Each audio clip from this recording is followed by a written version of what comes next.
I came to the bank to close my account, but the banker went pale and said, have you seen the balance on your account? There was $39 million. I had never seen that kind of money in my life. My name is Melanie, 34 years old, and my family threw me out like garbage because my husband got my younger sister pregnant. They thought I was walking away with nothing but a cardboard box. Before I continue this story, let me know where you are watching from in the comments below. Hit like and subscribe if you have ever had to stand up to family who underestimated your worth. The cardboard box in my hands felt incredibly heavy, even though it only contained a few framed photos, a favorite coffee mug, and my laptop. I stood in the center of the living room, the space I had meticulously decorated over the past 6 years of my marriage. I remembered picking out the gray sectional sofa, painting the accent wall, and building a life I thought was secure.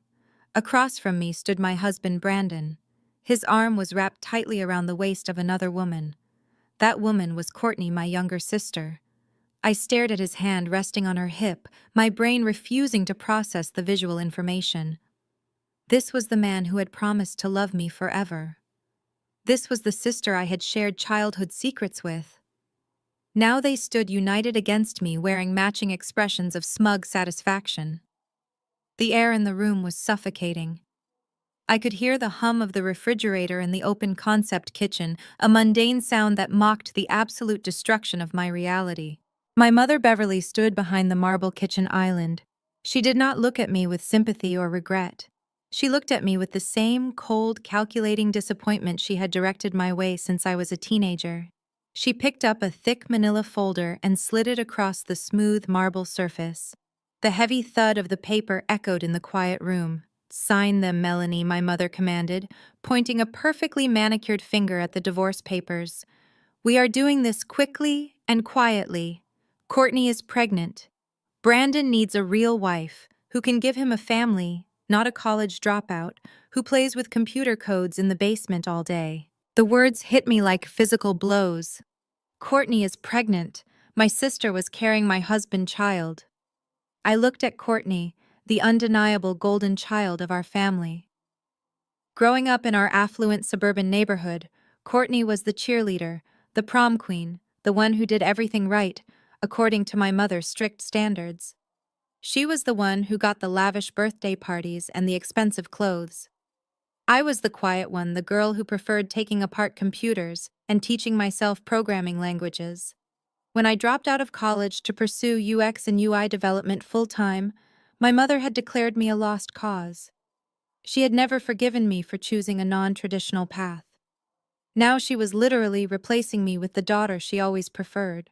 Courtney had always taken what was mine. In high school, it was my friends. In college, it was the attention of our parents. And now in adulthood, it was my husband. Beverly had always enabled this behavior, telling me I needed to share, that I needed to be the bigger person, because Courtney was younger and more sensitive. The reality was that Courtney was a manipulative opportunist, and my mother was her biggest enabler. Seeing them standing in my kitchen, effectively stealing my life, felt like the tragic but inevitable culmination of 34 years of toxic family dynamics. "Mom," I whispered, my voice trembling, "how can you stand there and support this? She is my sister. He is my husband." Beverly crossed her arms, her posture rigid and unforgiving. "Oh, please grow up, Melanie. Brandon deserves a woman who is actually present in a marriage. You have spent the last 3 years locked in that dark basement staring at a screen, working on some ridiculous project that went absolutely nowhere. Courtney is offering him a real future. You should be apologizing to him for wasting 6 years of his life." Brandon finally spoke up, his voice dripping with condescension. "Listen to your mother, Mel. It is over. You need to leave. Today. This house is in my name anyway. You know that." He stepped forward, holding out his hand. "Hand over the keys to the Audi. I paid the down payment, and I am not letting you drive off in my investment. I need it for Courtney and the baby. They need a safe, reliable vehicle." I stared at the man I had shared a bed with, cooked meals for, and loved with all my heart. He was looking at me like I was a stranger who had overstayed my welcome. My hands shook as I reached into my pocket, pulled out the car keys, and dropped them onto the kitchen island. They hit the marble with a sharp clatter. How am I supposed to get anywhere? I asked, fighting back tears. Where am I supposed to go? Brandon scoffed, a cruel smirk playing on his lips. That is not my problem. You have your own bank account. There is exactly $500 in there. I checked this morning before I transferred the rest of our joint funds to my personal account. $500 is more than enough for a motel and a bus ticket. You can figure the rest out yourself. You are supposed to be the smart one, right? You really thought you were going to be the next big tech genius, did not you? Brandon laughed, a harsh sound that cut straight through my chest. 3 years. You spent 3 entire years ignoring me, ignoring this marriage building, that stupid accessibility software plugin. You swore it was going to change the world. You swore it was going to make millions. And what happened? Nothing. It was a complete commercial failure. Nobody wanted your little code, Melanie. You are a failure as a developer and a failure as a wife. The mention of my software plugin felt like a knife twisting in my gut. I had poured my soul into that code. It was designed to help visually impaired users navigate complex digital interfaces effortlessly. I had worked through weekends, skipped holidays, and drained my energy trying to perfect every single line of code. When I finally launched it, the market response had been abysmal. Brandon had never let me forget that failure, using it as constant proof that I should have listened to my mother and gotten a normal corporate job. He used my passion as a weapon to make me feel small and dependent on him. Courtney leaned her head against Brandon's shoulder and let out a soft theatrical sigh, rubbing her completely flat stomach. Just sign the papers, Mel. Stop making this so difficult for everyone. We want to start decorating the nursery, and your negative energy is really bad for the baby. Mom says stress is terrible for the first trimester, and you are just dragging this out because you cannot accept that Brandon chose me. I looked at the 3 of them, my mother, my sister, my husband. They had formed a united front of betrayal, a perfect triangle of cruelty designed to break me completely. They wanted me to scream, to cry, to beg. They wanted the satisfaction of watching me fall apart in front of them so they could justify their horrific actions. They wanted to cast me as the crazy, unstable ex-wife so they could play the happy new family without an ounce of guilt. I realized in that exact moment that I had spent my entire life trying to earn the love of people who were fundamentally incapable of loving anyone but themselves. I set my cardboard box down on the floor. I walked over to the kitchen island, picked up the pen lying next to the divorce papers, and flipped to the last page. I did not read the terms. I did not care about the division of assets or the legal jargon they had undoubtedly skewed in his favor. I just wanted to sever myself from these monsters as quickly as possible. I signed my name with a steady hand, pressing the pen down so hard it nearly tore through the paper. I pushed the documents back toward my mother, maintaining eye contact. Keep the house. I said, my voice eerily calm and devoid of the emotion they so desperately wanted to see. Keep the car. Keep him. You all deserve exactly what you get. I picked up my box, turned my back on the people who had destroyed my life, and walked out the front door. The afternoon sun was blinding as I stepped onto the porch. The neighborhood was quiet, completely oblivious to the domestic nightmare that had just unfolded inside the manicured walls of my former home. I pulled out my phone and ordered a rideshare with the very last of my battery.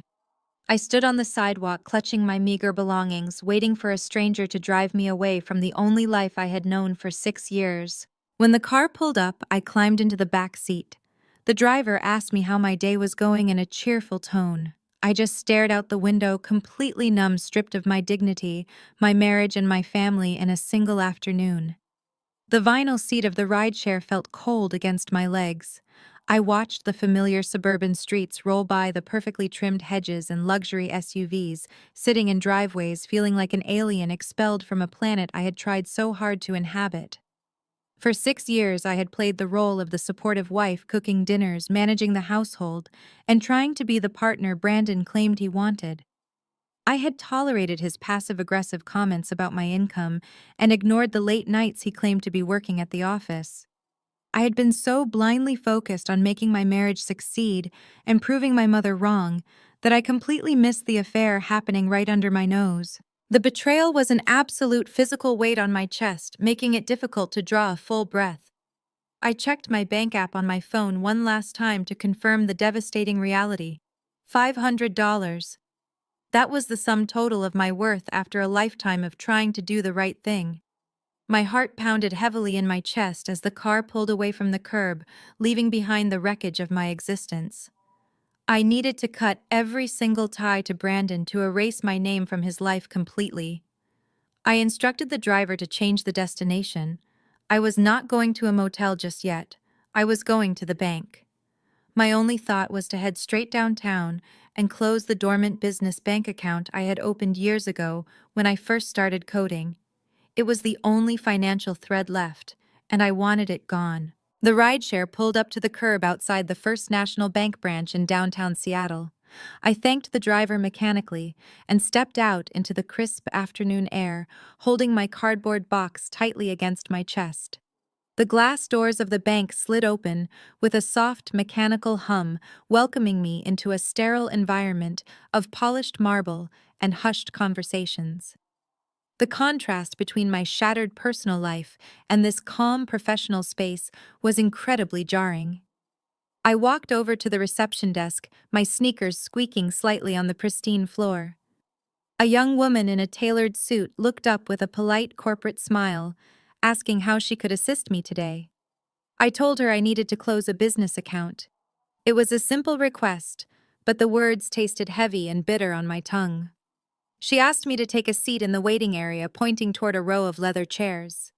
I sat down, placing my box on the empty seat next to me. I stared at the geometric patterns on the carpet, trying to keep my mind completely blank and free from the searing pain of betrayal. If I allowed myself to think about Brandon and Courtney in my house, decorating a nursery while I sat here with $500 to my name, I knew I would completely fall apart. I needed to focus entirely on logistics. Closing this account was a logistical necessity.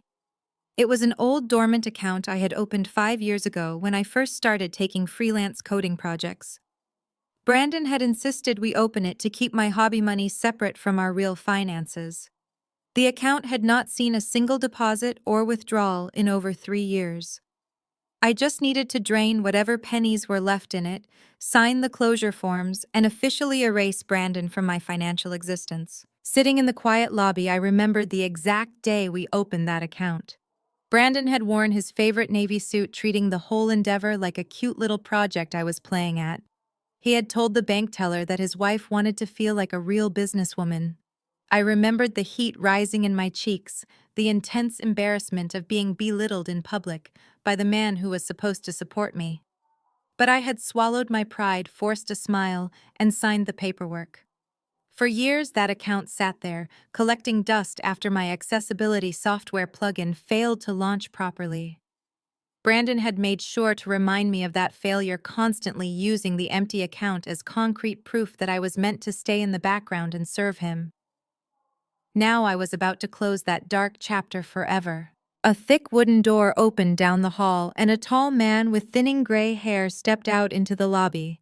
He wore a gold name tag that identified him as Mr. Harrison, the branch manager. He called my name, and I stood up, grabbing my box with sweaty palms. He gestured toward his glass-walled office, offering a warm smile that felt entirely out of place in my current horrific reality. I followed him inside and sat in the plush guest chair, setting my belongings carefully on the floor by my feet. Mr. Harrison sat behind his large oak desk, adjusting his wire-rimmed glasses, before asking how he could help me today. I stated my purpose clearly, keeping my voice completely devoid of any emotion. I told him I needed to completely close my business checking account today and withdraw any remaining funds so I could be on my way. Mr. Harrison nodded professionally, reaching for his computer keyboard. He told me that would be no problem at all and asked for my identification. I dug into my coat pocket, pulled out my identification card, and slid it across the smooth surface of his desk.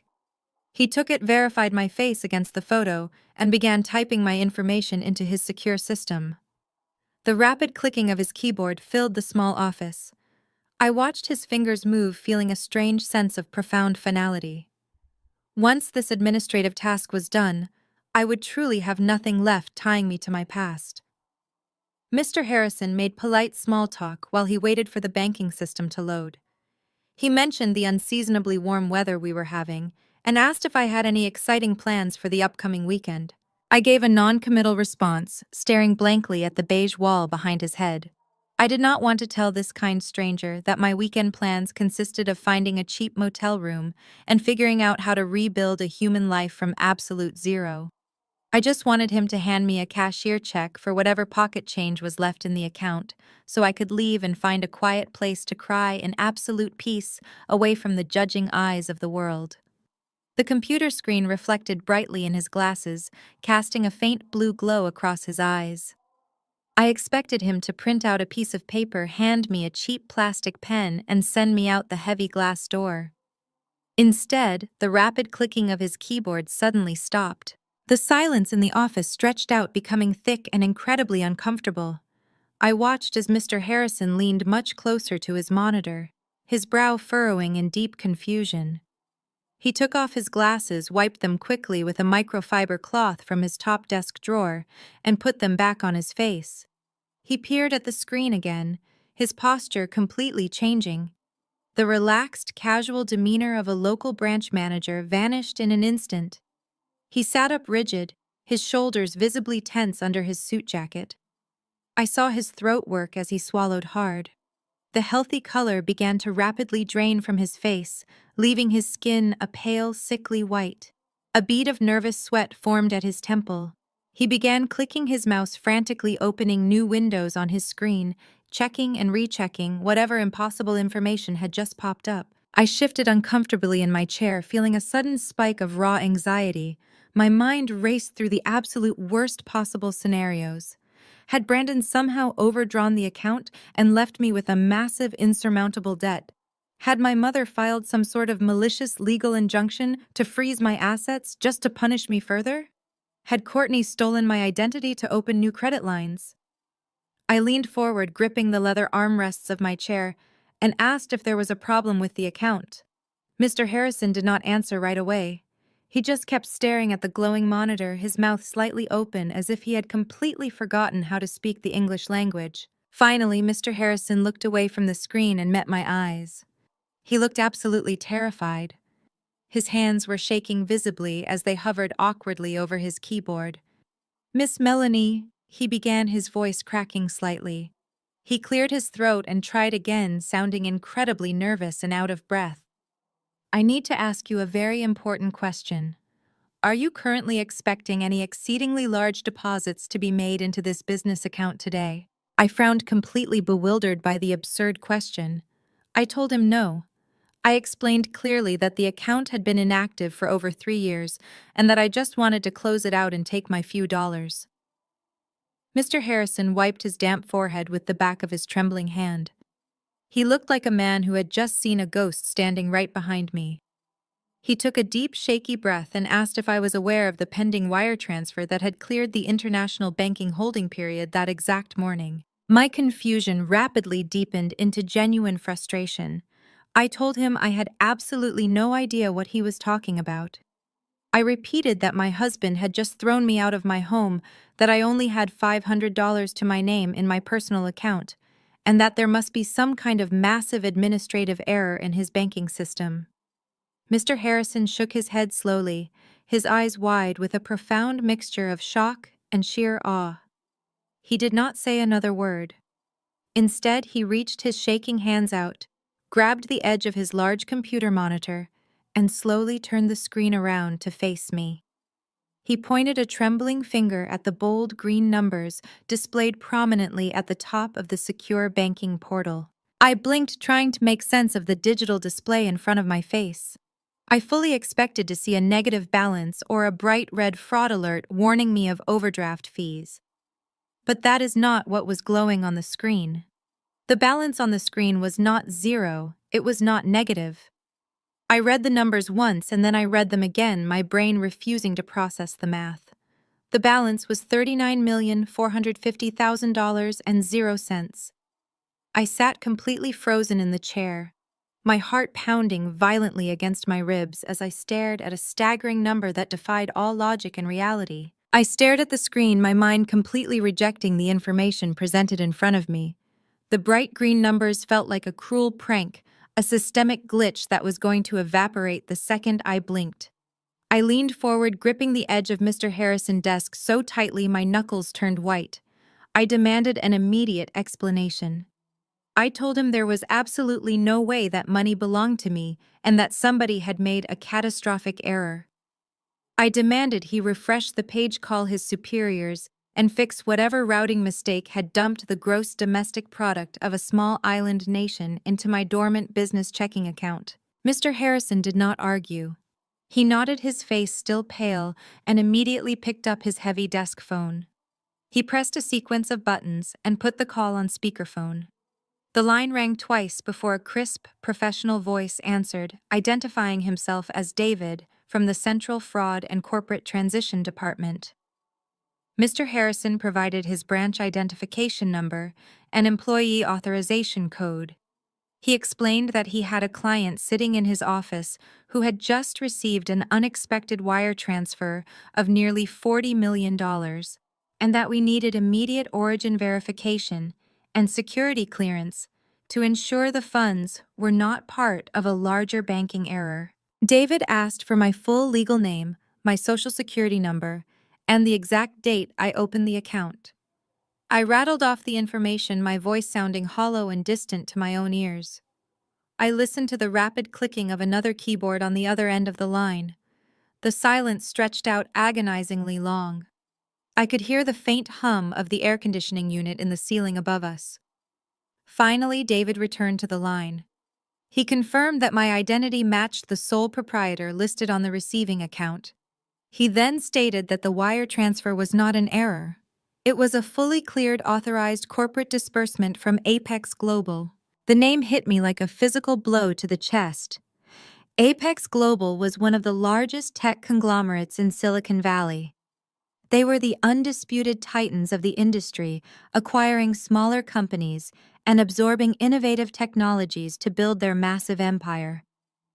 I told David I had no business relationship with Apex Global.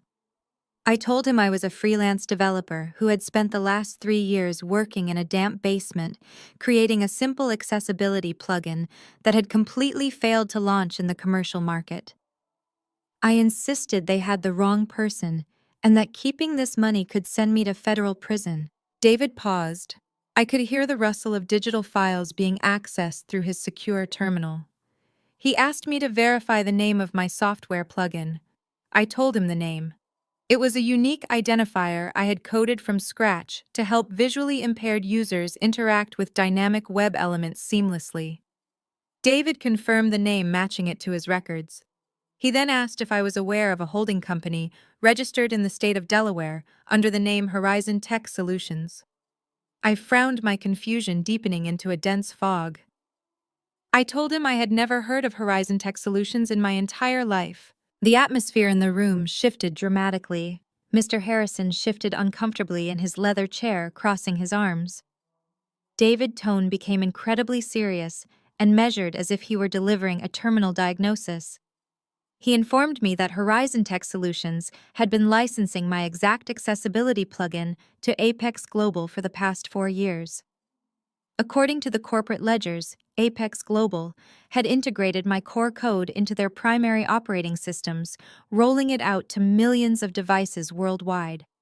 The holding company Horizon Tech Solutions had been receiving massive, lucrative quarterly royalty payments for the licensed use of that intellectual property. My breath caught in my throat. I asked David who owned Horizon Tech Solutions. I asked him who was listed as the managing director of the holding company that had been illegally leasing my proprietary code.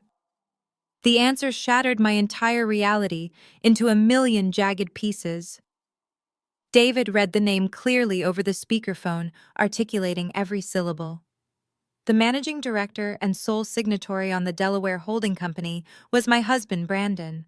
The room started to spin violently. I closed my eyes as a wave of intense physical nausea washed over me. Brandon had taken my code, The code I had spent countless sleepless nights writing, the code I had poured my heart and soul into. He had taken it behind my back and licensed it to one of the biggest tech giants in the world. He had forged my signature to transfer the licensing rights to a secret shell company he controlled entirely. And he had been collecting quiet, lucrative royalties for 4 years while watching me suffer. Memories flooded my mind, cascading like a violent waterfall of deception. I remembered every single time Brandon had come down to the basement to watch me work. He would stand over my shoulder, feigning supportive interest, asking me detailed questions about how the back-end integration worked. He would offer to help me with the complicated legal paperwork and the initial patent filing, claiming he wanted to handle the boring business side so I could focus entirely on the creative coding process. I had trusted him implicitly. I had handed him the very documents he needed to steal my life work. But the theft of the code was not the worst part. The absolute worst part was the psychological warfare he had waged against me for years. I remembered the nights I sat crying on the cold bathroom floor, feeling like an absolute failure because my plugin had supposedly garnered zero market interest.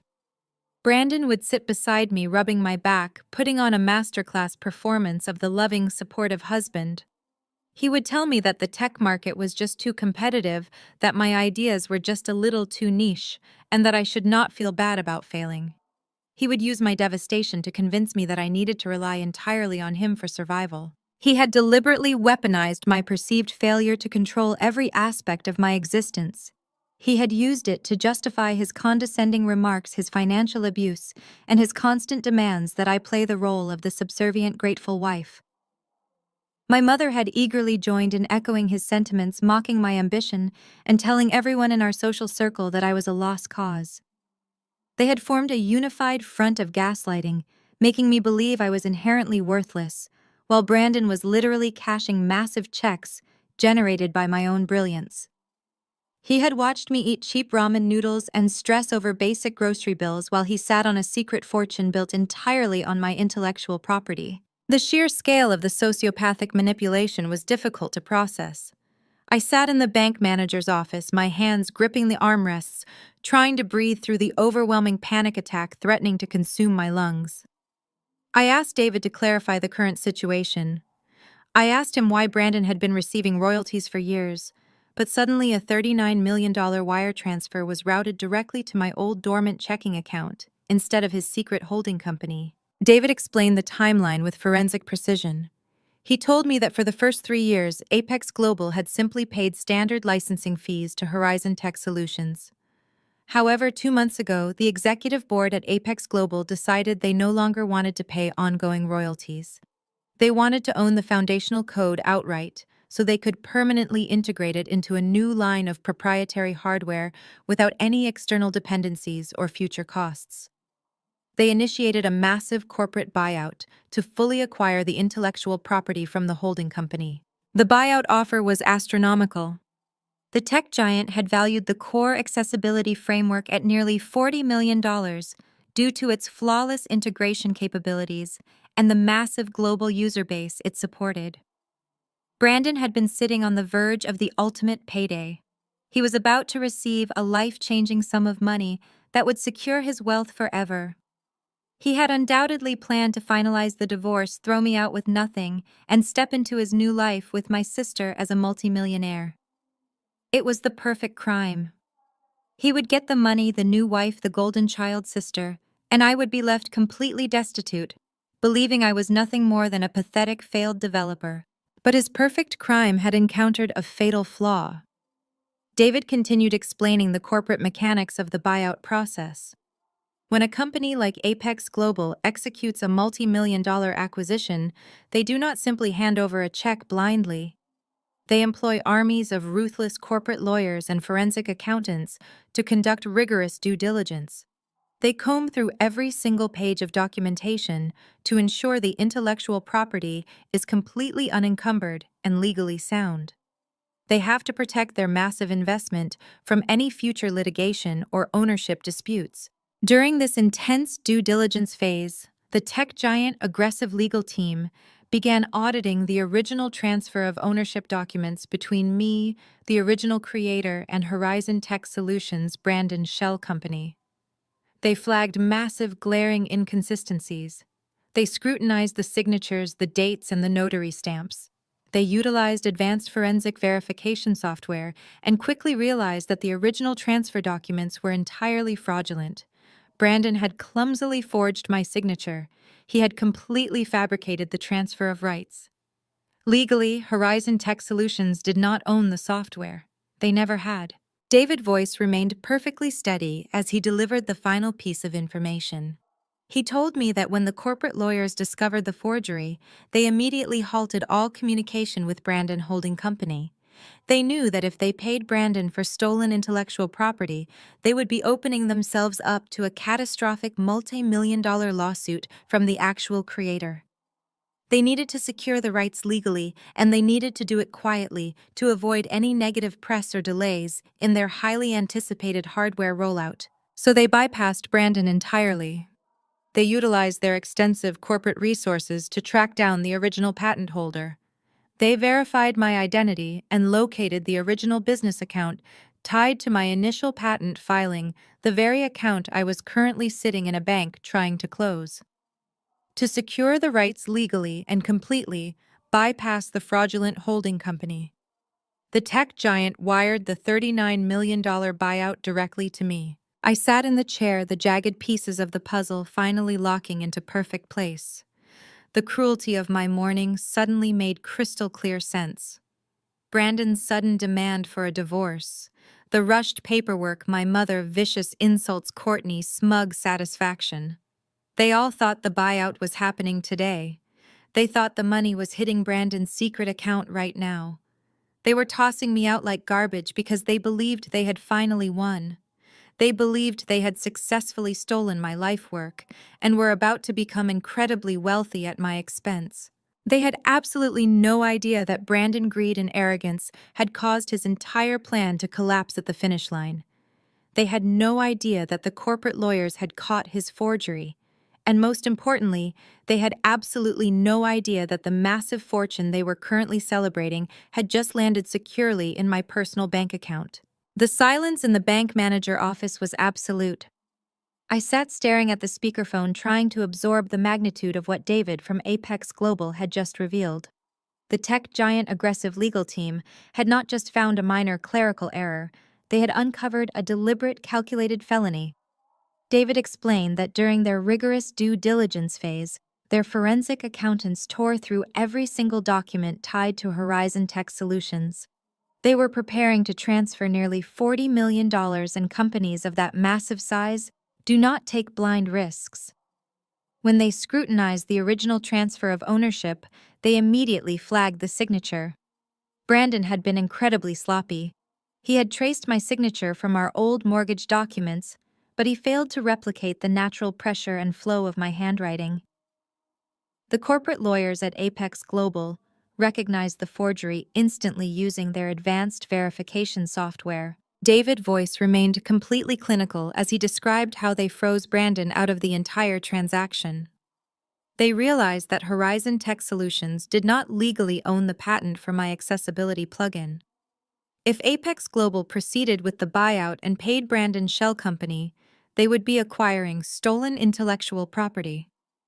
That would open them up to a massive, devastating lawsuit from the actual creator the moment the product launched globally. They could not afford that kind of legal exposure or public relations nightmare. To secure the rights legally and quietly, they executed an immediate contingency plan. They bypassed Brandon and his fraudulent LLC entirely. They traced the original patent registration back to me, verified my identity, and routed the $39 million buyout directly to the sole legitimate patent holder. I looked at Mr. Harrison, who was wiping his forehead with a cotton handkerchief. I asked David what Brandon knew about this sudden change in the financial routing. David replied that their legal department had issued a standard delay notice to Horizon Tech Solutions, citing routine compliance checks. They had completely frozen him out of the communication loop while they secured the asset directly from me to prevent any interference. Brandon was sitting at home right now, believing his payday was just delayed by a few administrative days. He had absolutely no idea the tech giant had discovered his crime and wired the funds to his discarded wife. The phone call ended, leaving a heavy charged silence in the small office. I looked back at the computer monitor. The $39 million sat there in bright green numbers. It was real, and it was legally mine. But the initial shock was rapidly giving way to a new kind of terror. I was sitting in a standard commercial bank branch with a fortune sitting in a vulnerable, dormant checking account. I was legally married to a man who had just handed me divorce papers and thrown me out of my home to be with my pregnant sister. If Brandon found out this money existed, he would use every dirty legal trick in the book to claim half of it as a marital asset. He would drag me through years of grueling litigation to drain my resources and force a settlement. Mr. Harrison seemed to read my mind perfectly. He leaned forward, folding his hands on his polished oak desk. He told me that keeping this amount of capital in a standard business checking account was incredibly dangerous, especially given my current domestic situation. He explained that my husband could easily attempt to freeze my assets the moment he realized the money had bypassed his shell company. I needed specialized protection immediately. Mr. Harrison picked up his phone again. He told me he knew exactly who I needed to call to fix this. He dialed a private number and spoke in low, urgent tones, requesting immediate assistance for a high-net-worth client facing a domestic crisis. Within 20 minutes, a woman walked into the bank branch. She bypassed the waiting area entirely and strode directly into Mr. Harrison's office. This was Diana. She wore an immaculate charcoal-tailored suit and carried a sleek leather briefcase. Her heels clicked sharply against the floor, projecting absolute, unwavering authority. Diana was a high-end wealth management attorney who specialized in protecting the assets of ultra-high net worth individuals from hostile litigation. Mr. Harrison introduced us quickly, stepping back to let her take complete control of the room. Diana did not offer empty sympathy or useless platitudes about my broken marriage. She sat down across from me, opened her briefcase, and looked at me with piercing dark eyes. She told me we had a very narrow window of time to secure my future before my husband realized his fraudulent empire had collapsed. She asked me a series of rapid-fire questions about my marriage, the divorce papers I had just signed, and the exact timeline of Brandon's actions today. I answered her with complete transparency, laying out every detail of his betrayal, my sister's pregnancy, and the horrific scene I had just escaped in my living room. Diana listened without interrupting her expression, hardening into a look of predatory focus. When I finished, she leaned back and delivered her brilliant assessment. She told me that Brandon had severely miscalculated his position. By forcing me to sign the divorce papers under duress today and demanding I leave the property, he had initiated the separation of our lives before the buyout funds were officially discovered or processed into his account. However, we needed to ensure this money was completely shielded from any future marital asset claims he might attempt to file. She explained that if the money stayed in a domestic account tied to my name, Brandon lawyers could petition a local judge to freeze it during the divorce discovery phase. We could not let that happen under any circumstances. Diana outlined a ruthless, highly effective legal strategy to protect me. She told me she was going to establish a secure, heavily protected offshore trust immediately. This trust would be registered in a jurisdiction with ironclad asset protection laws, specifically designed to shield capital from hostile domestic litigation.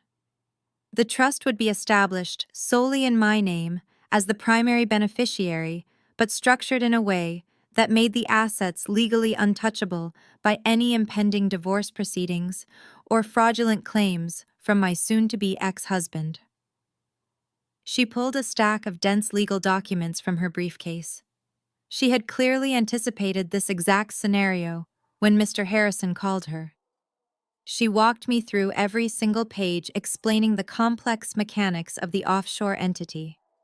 She detailed how the funds would be routed through a series of secure institutional accounts, completely masking the money trail from anyone trying to perform a basic domestic asset search. She assured me that this was entirely legal and standard practice for individuals experiencing sudden, massive liquidity events under hostile personal circumstances. I picked up the heavy silver pen she offered me. My hand was no longer shaking with fear or sadness. The crushing weight of the morning betrayal was being rapidly replaced by a cold, calculated determination to survive. I signed the documents authorizing Diana to establish the trust and execute the immediate transfer of the $39 million. Mr. Harrison processed the paperwork without hesitation, utilizing his top-level managerial clearance to expedite the massive international wire transfer. I watched the computer monitor as the bright green numbers disappeared from my dormant business account. The balance returned to exactly zero. The money was gone, securely routed into an impenetrable financial fortress that Brandon could never touch. Diana packed her documents back into her briefcase, snapping the brass locks shut with a satisfying, confident click. She told me the trust was now active and the funds were fully protected from any domestic interference. She handed me a sleek, black encrypted debit card tied to a secure domestic allowance account, ensuring I had immediate access to whatever funds I needed to live comfortably without exposing the primary trust. Diana gave me strict, unwavering instructions for the coming weeks. I was to maintain absolute silence about the money. I was not to confront Brandon about the forgery under any circumstances. I was not to warn my family about their impending doom. I was to let them proceed with their arrogant, false narrative. She told me to let Brandon file the divorce papers he had forced me to sign. We would let him believe he was casting me aside with absolutely nothing to my name. She smiled a sharp, dangerous smile that made me glad she was on my side. She told me that in high-stakes litigation the most powerful weapon is always the information the enemy does not know you have. We were going to let Brandon dig his own grave while he thought he was burying me. I walked out of the bank with Diana business card safely tucked in my pocket and the encrypted debit card hidden in my wallet. The afternoon sun was beginning to set, casting long, beautiful golden shadows across the bustling Seattle skyline. I stood on the busy sidewalk, watching the city move around me with a newfound sense of clarity. A few short hours ago, I had been a discarded, broken wife, clutching a cardboard box, believing my life was entirely over. Now I was a multi-millionaire, backed by a ruthless legal team, holding the ultimate power to completely destroy the people who had tried to break me. I thought about Brandon. I pictured him sitting in the living room I had decorated, rubbing Courtney's pregnant belly, and eagerly checking his secret Horizon Tech Solutions account on his phone. He was waiting for the $39 million to drop. He was probably already planning exactly how to spend it. He was likely looking at luxury sports cars, browsing massive real estate listings, and celebrating his perfect, flawless crime. He still thought his massive payday was imminent. He still thought he had outsmarted the corporate lawyers, the international banking system, and his naive, trusting wife. He had absolutely no idea that the money he had stolen my code to get was already sitting safely in my offshore trust. He had no idea that his forgery had been discovered by some of the most aggressive corporate attorneys in Silicon Valley. He had no idea that he had committed federal wire fraud and left a massive digital paper trail leading right back to his shell company. He was currently celebrating a major victory he had not actually won. I thought about my mother, Beverly. I imagined her gloating to her pretentious country club friends about how her golden child Courtney had finally secured a wealthy, successful man. I imagined her sneering at my supposed failure, feeling completely justified in throwing me out onto the street. She believed she had orchestrated the perfect lifestyle upgrade for her favorite daughter.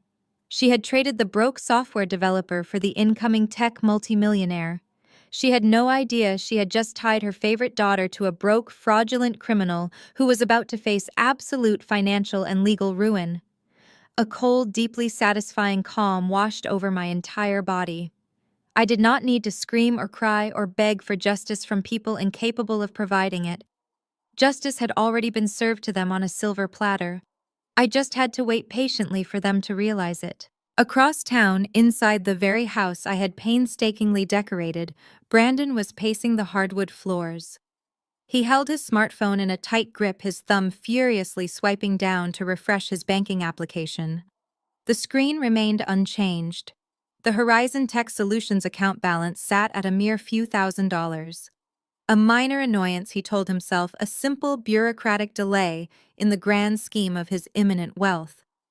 Apex Global had sent an automated corporate email citing routine compliance checks and a mandatory international holding period for disbursements exceeding $30 million. To a man blinded by his own arrogance, this sounded perfectly standard.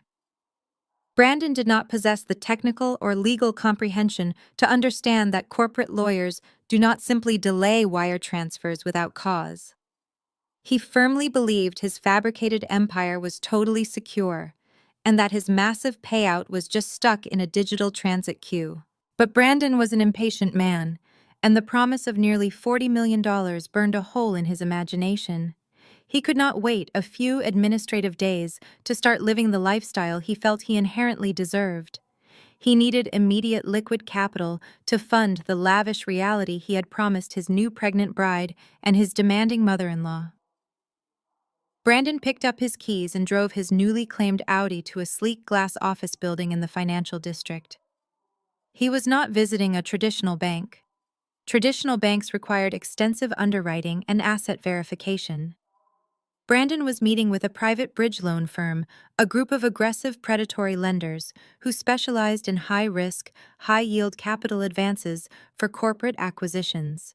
He sat across from a sharp-suited loan officer and presented his forged Apex Global term sheet. He projected total confidence, weaving a masterful tale about a delayed corporate buyout and his need for immediate short-term liquidity. The lender examined the Apex Global letterhead. The logo of the tech giant was intoxicating enough to blind even seasoned financiers to potential red flags. They saw the proposed $39 million acquisition, and their eyes lit up with predatory greed. The loan officer agreed to authorize a massive $5 million cash advance. The catch was a staggering double-digit interest rate and a contract that leveraged every single asset Brandon currently owned, including my former house as collateral. Brandon did not even bother to read the fine print. He signed the predatory loan documents with a flourish, entirely convinced he would simply pay off the bridge loan with pocket change the moment his massive wire transfer finally cleared. Brandon returned to the house feeling like an absolute king. He walked through the front door and tossed a heavy leather briefcase onto the kitchen island, right where my divorce papers had sat, just a few days prior. Courtney and Beverly were sitting in the living room flipping through bridal magazines and high-end real estate brochures. Brandon popped the latches on the briefcase, revealing stacks of bundled $100 bills and a certified bank draft. He announced that the first wave of their new fortune had arrived. He told them that the corporate red tape was taking a few extra days, but his brilliant financial maneuvering had secured them millions in walking around money. The reaction was instantaneous and explosive. Beverly actually squealed, clapping her hands together like a giddy child. Courtney threw her arms around Brandon's neck, kissing him and praising him for being a real provider, a true man who actually knew how to take care of his family. Brandon soaked up their adulation, his ego swelling to massive proportions. He popped a bottle of vintage champagne he had picked up on the way home. As they drank the expensive wine, Brandon looked at my sister and my mother with a smug, satisfied grin. He told them to go out and buy whatever they wanted. He insisted they spare absolutely no expense.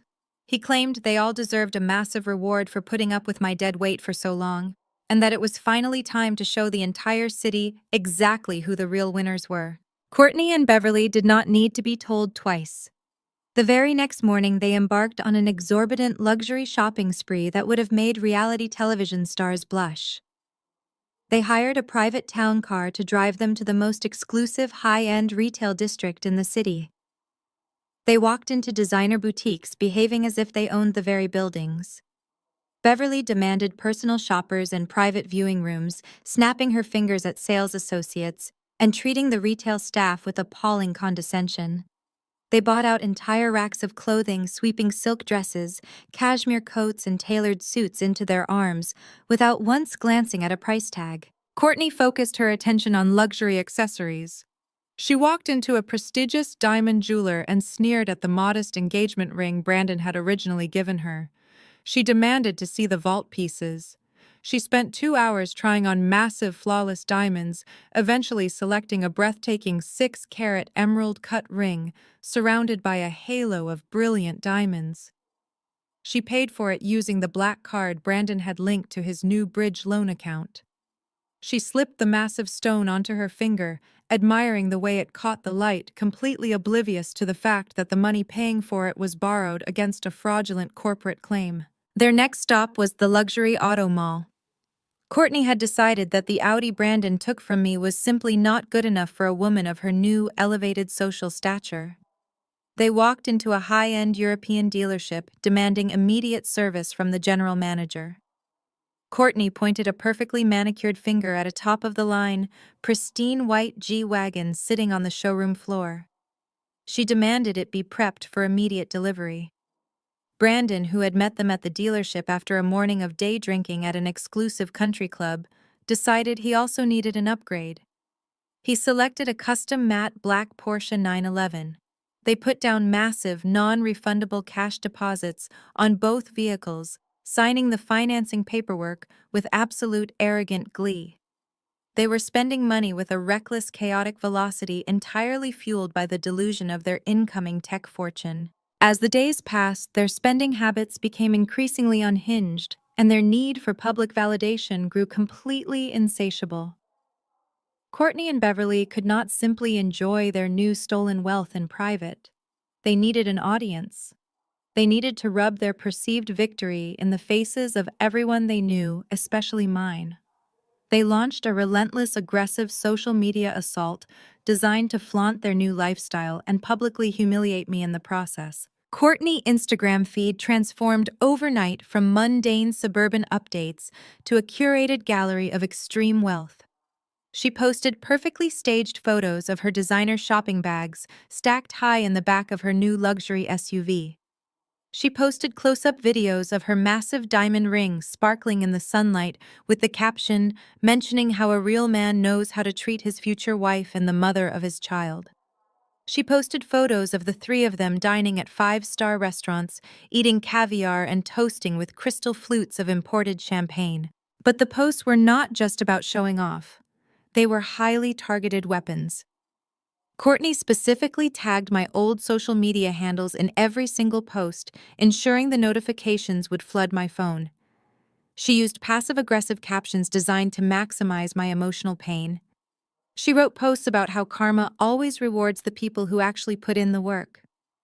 She shared quotes about upgrading your life by leaving toxic, unmotivated failures behind.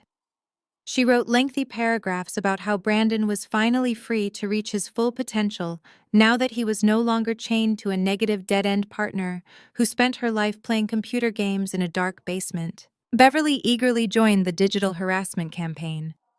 My own mother commented on every single photo validating their cruelty. She left comments praising Brandon for being a stellar provider and expressing her profound joy that her daughter was finally marrying a man of substance.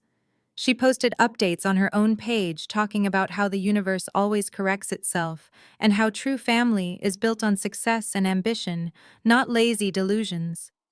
They were painting a public narrative where I was the villainous, lazy burden, and they were the triumphant heroes stepping into their rightful, opulent destiny. They wanted the entire city, their social circles, and our extended family to see my absolute defeat. They wanted me to sit in a cheap motel room, crying over their posts, feeling the crushing weight of my own inadequacy. They wanted me to be completely destroyed by their public display of victory. What they did not know was that I was not sitting in a cheap motel room. I was sitting in the expansive living room of a highly secure luxury penthouse in the center of the downtown financial district. The floor-to-ceiling windows offered a breathtaking panoramic view of the entire city skyline. I sat on a plush cream-colored sofa resting a cup of imported green tea on my lap. My phone rested on the glass coffee table in front of me, buzzing steadily with notifications from Courtney-targeted social media tags. I picked up the phone and casually scrolled through their posts. I looked at the photos of the G-Wagon, the diamond ring, the designer bags, and the expensive champagne. I read the vicious captions about karma and leaving failures behind. I read my mother glowing comments praising the man who had committed federal wire fraud. I did not feel a single ounce of sadness. I did not shed a single tear. I just sat in my quiet, secure fortress and smiled a deep, genuine smile. I watched them eagerly, gladly walking straight into the most devastating trap imaginable. They were building a massive house of cards on a foundation of borrowed money and forged documents. Every single dollar they spent, every luxury car deposit they made, every bridge loan Brandon signed, drew the noose tighter around their own necks. They were publicly documenting their own impending ruin, providing a digital trail of their reckless spending fueled by a fortune they would never possess. They believed they were taunting a defeated woman, but they were actually performing a tragic comedy for an audience of one.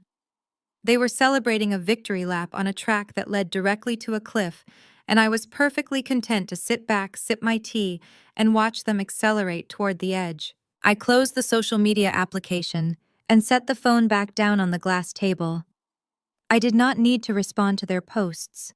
I did not need to defend myself or prove my worth to their shallow audience. Diana had advised me to maintain absolute perfect silence, and I was following her legal strategy to the letter. Every day that passed was another day their bridge loan interest compounded. Every day was another day the corporate lawyers at Apex Global gathered more evidence of Brandon forgery. Every day was another day my $39 million generated secure, legitimate interest in my offshore trust. I just had to remain a ghost, letting their own unchecked greed and boundless arrogance do all the heavy lifting for me. Let them buy the cars I thought, leaning back into the soft cushions of my penthouse sofa. Let them buy the diamonds and the designer clothes. Let them leverage every single asset they had to their names. The higher they climbed on their mountain of fraudulent debt, the harder the impact would be when gravity finally took hold. They wanted to talk about karma and upgrading their lives. They were about to learn exactly what karma looked like when it was backed by a ruthless wealth management attorney and a massive Silicon Valley legal team. I took another slow sip of my tea, enjoying the profound, peaceful silence of my new life, while the architects of my past eagerly engineered their own absolute destruction. The penthouse was a fortress of glass and steel, suspended high above the chaotic noise of the city. I spent my mornings standing by the massive windows watching the tiny cars navigate the busy intersections far below. My new life was entirely invisible to the people who had tried to destroy me. To Brandon, Courtney, and Beverly, I was a pathetic ghost, haunting the cheap motels on the outskirts of the city. They firmly believed I was surviving on vending machine food and crying myself to sleep on a stained mattress. I did nothing to correct that narrative. I ordered my groceries through a private delivery service and spent my days exercising in the private gym. I relished the safety of my absolute anonymity. While my family paraded their fraudulent wealth across every social platform they could find, I remained a master class in restraint. I knew true power did not need an audience. The trust held my $39 million securely. I was completely financially invincible, yet I played the defeated victim flawlessly. The illusion of my total ruin was tested on a rainy Tuesday afternoon when my secure cell phone vibrated on the marble kitchen counter. I glanced at the caller identification and saw my mother name flashing on the screen. Beverly had not contacted me directly since the day she handed me those divorce papers in my former kitchen. I let it ring 3 times before pressing accept, holding the device to my ear. I did not say a word. I waited, listening to the sharp intake of breath on the other end of the line. Beverly did not bother with pleasantries or fake maternal concern. She launched immediately into a cold, calculated attack.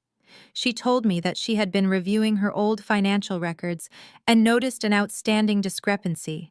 She claimed that 5 years ago, when I first started my freelance coding career, she had given me a $2,000 family loan to help cover my server hosting costs. She demanded the loan be repaid in full by the end of the day. The audacity of the request was absolutely staggering. 5 years ago, she had handed me a check for $2,000 and explicitly called it an early birthday gift. She had told me she wanted to support my little computer hobby. Now she was weaponizing that gift, transforming it into a strict financial obligation simply to inflict maximum pain.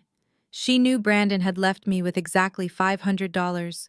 She knew I had no steady income and no assets. Demanding $2,000 was absolutely not about retrieving lost capital. Beverly and Courtney were currently spending tens of thousands of dollars a day on designer handbags and luxury car deposits. $2,000 was absolute pocket change to the imaginary fortune they believed they possessed. This unexpected phone call was purely about cruelty. It was a calculated move designed to back me into a corner, humiliate me, and force me to beg for mercy. She wanted to hear the raw desperation in my voice and revel in my absolute inability to pay her back. Beverly's voice dripped with poisonous condescension as she continued her tirade over the phone. She told me that Courtney needed the money for the nursery renovations and that it was completely unfair for me to hold on to family funds when I was no longer part of the family. She suggested that if I could not afford to pay it back, I should consider getting a job at a fast food restaurant instead of pretending to be a software developer. She even mocked my living situation, stating she hoped the cheap motel I was staying in had reliable internet so I could process the bank transfer. I kept my breathing slow and measured, refusing to give her a single ounce of the emotional reaction she craved. I told her I needed to check my finances and would call her right back. I hung up the phone, cutting off her arrogant laughter, and immediately dialed Diana's private number. I explained the situation to my wealth management attorney, detailing the petty demand and the malicious intent behind it. Diana listened to the entire story without interrupting. When I finished the story, she let out a sharp, appreciative laugh. She told me that this petty demand was actually the greatest strategic gift Beverly could have possibly handed us. Diana explained the psychology of hostile litigation and wealth concealment. She told me that if I fought the demand or begged for more time, Beverly and Brandon might start asking questions about how I was surviving. They might decide to dig into my current financial status, just to torment me further. We could not risk them accidentally stumbling upon the offshore trust or the truth about the Apex Global buyout before the trap was fully sprung. Diana instructed me to pay the $2,000 immediately. She told me to transfer it directly from the secure domestic allowance account linked to my encrypted debit card. Paying the money without a fight would cement their absolute delusion. It would convince them that they had successfully squeezed the very last drop of blood from my lifeless financial corpse. I understood the brilliance of Diana's strategy immediately. Submitting to Beverly's cruel demand would serve as the ultimate camouflage for my massive wealth. I calmly opened my highly secure banking application and swiftly initiated a direct wire transfer to my mother account for exactly $2,000. I did not add a note or a message. I simply executed the transaction and watched the funds leave my allowance account. A few minutes later, my phone lit up with a barrage of text messages. The financial transfer had gone through perfectly, and the reaction was absolutely instantaneous. Beverly texted me a single thumbs-up emoji, followed by a message telling me that it was good to see I was finally taking some personal responsibility for my failures. Courtney quickly followed up with a text of her own, telling me to enjoy living on the streets now that my last dime was gone. They were gloating, celebrating their petty victory with absolute vicious delight. They truly believed they had completely destroyed me and my financial future entirely. I set my mobile phone down on the marble counter and smiled.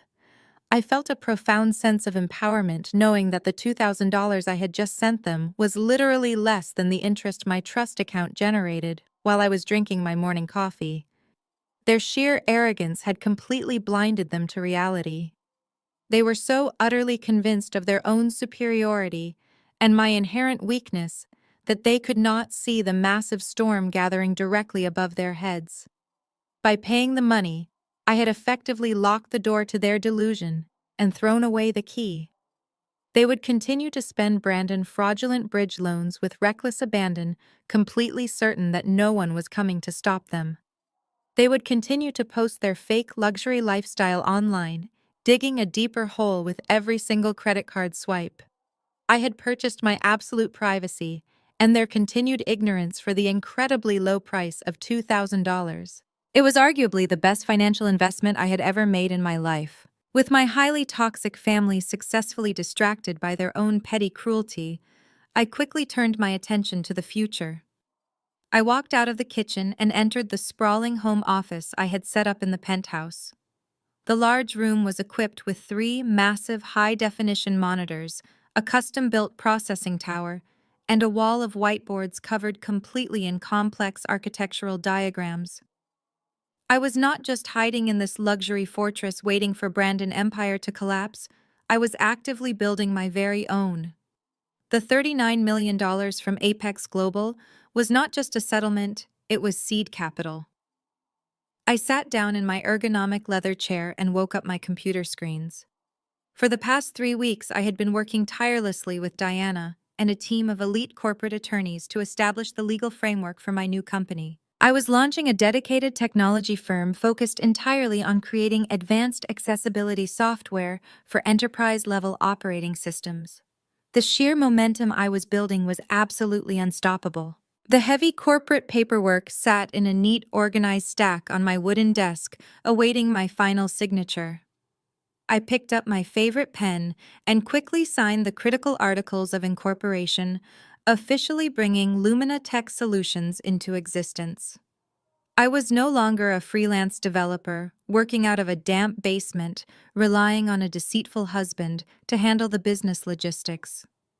I was the founder and chief executive officer of a fully funded technology firm with a massive capital reserve and an impeccable industry reputation, courtesy of the Apex Global acquisition. I had already begun recruiting top-tier engineering talent, offering highly competitive salaries and remote work flexibility to build my initial development team. I was securing commercial office space in the most prestigious tech hub in the city, negotiating lease terms with the confidence of a woman who could buy the entire building in cash if she chose to. I was turning the trauma of my past into the solid foundation of an unstoppable corporate empire that would permanently redefine my entire future. I carefully reviewed the initial product roadmaps and strategic deployment schedules, mapping out the next 12 critical months of software development. I was expanding on the core concepts of my original plugin, designing a comprehensive suite of accessibility tools that would revolutionize how disabled users interacted with digital environments. The work was demanding, complex, and incredibly fulfilling. Every line of code I reviewed, every business strategy I finalized, felt like a definitive step away from the toxic shadow of my family. I was channeling all the energy I had once wasted trying to earn my mother approval into building something that actually mattered. I did not need Beverly validation or Brandon fake support anymore. I was entirely self-sufficient, armed with undeniable genius, and fortified by tens of millions of dollars. I worked late into the evening, fueled by espresso and sheer unrelenting ambition, listening to the quiet hum of my powerful servers. My arrogant family was busy digging their own graves while I was actively building a beautiful future that would outlast them all. The illusion of Brandon absolute victory shattered on a Tuesday morning exactly 28 days after he had kicked me out of our home. It started with a single phone call from the predatory lending firm that had financed his $5 million bridge loan. The initial 30-day grace period for the aggressive high-interest advance had officially expired, and the primary creditors were aggressively demanding their first massive repayment installment. Brandon sat in his home office staring at his Horizon Tech Solutions banking portal. The screen displayed a pathetic balance of just under $3,000. The $39 million wire transfer from Apex Global was still entirely missing. The deep, gnawing sensation of genuine panic finally began to claw at the edges of his immense ego. He ignored the ringing phone and frantically logged into his email, searching for any communication from the corporate acquisition team. There was absolutely nothing. No updates, no delays, no confirmations. The silence from Silicon Valley was utterly deafening. Brandon poured himself a glass of expensive bourbon, his hands trembling violently as the amber liquid splashed over the heavy crystal rim. The lenders did not stop calling. By noon, they had resorted to sending increasingly threatening emails outlining the immediate aggressive seizure of all collateral assets. The list of threatened assets included the house, the newly purchased luxury vehicles, and his personal checking accounts. Brandon was completely cornered. He could no longer hide behind the comforting delusion of administrative delays or banking holidays. He needed answers immediately before his entire fabricated life was permanently repossessed by angry debt collectors. Desperation overrode his usual calculated caution. Brandon bypassed the automated email system and directly called the main legal department at Apex Global. He loudly demanded to speak with the senior acquisition director handling the Horizon Tech Solutions buyout. He fully expected to easily bully a junior associate into pushing the paperwork through the system. Instead, his call was aggressively routed to a senior corporate litigator named Richard Caldwell. Brandon aggressively demanded his money, loudly claiming an immediate breach of contract. Richard Caldwell did not raise his voice. He spoke with the terrifying clinical precision of a man who held absolute limitless power. Richard calmly informed Brandon that Apex Global had officially terminated all communication with Horizon Tech Solutions 3 weeks prior. Brandon felt the warm blood rapidly drain from his face, leaving him feeling cold and dizzy. He stammered weakly, asking how a signed acquisition contract could possibly be terminated without formal legal notice. Richard delivered the fatal blow without a single ounce of professional mercy. He explained that their forensic accounting division had conducted routine due diligence on the original software transfer documents. They utilized advanced cryptographic verification and definitively proved that the signature belonging to the original creator had been maliciously and sloppily forged. Horizon Tech Solutions did not legally own the software and therefore had absolutely no legal standing in the acquisition process. Brandon's vision went completely dark around the edges. He gripped the edge of his wooden desk, struggling to draw a full breath into his constricting lungs. He desperately tried to backtrack, his tone shifting from arrogant demands to pathetic pleading. He claimed it was just a minor clerical error and that he could easily get his wife to sign new updated paperwork by the end of the day. Richard cut him off instantly. He informed Brandon that securing new paperwork would not be necessary under any circumstances. To avoid acquiring stolen intellectual property and facing a catastrophic multi-million-dollar lawsuit, Apex Global had entirely bypassed the fraudulent holding company. Richard stated clearly that the full $39 million buyout had already been successfully wired directly to the verified original patent holder. He clearly stated my name.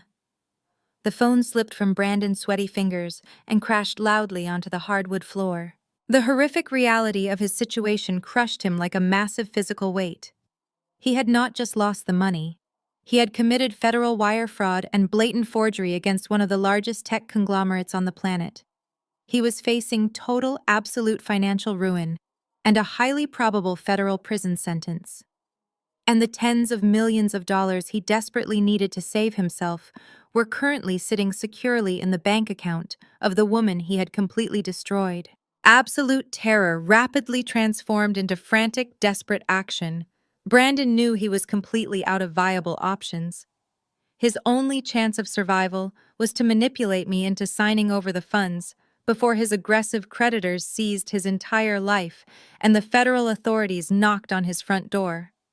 He arrogantly assumed I was still a naive, broken woman crying in a cheap motel room, completely unaware of the massive fortunes sitting in my personal bank account.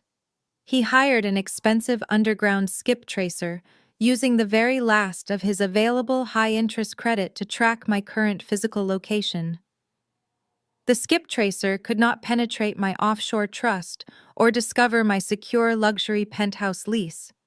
But they did manage to locate the commercial office space I had recently leased for Lumina Tech Solutions. Brandon ran out of his house and jumped into his heavily financed Porsche. He drove across town, recklessly breaking multiple traffic laws in his frantic, desperate rush to reach me before his world collapsed.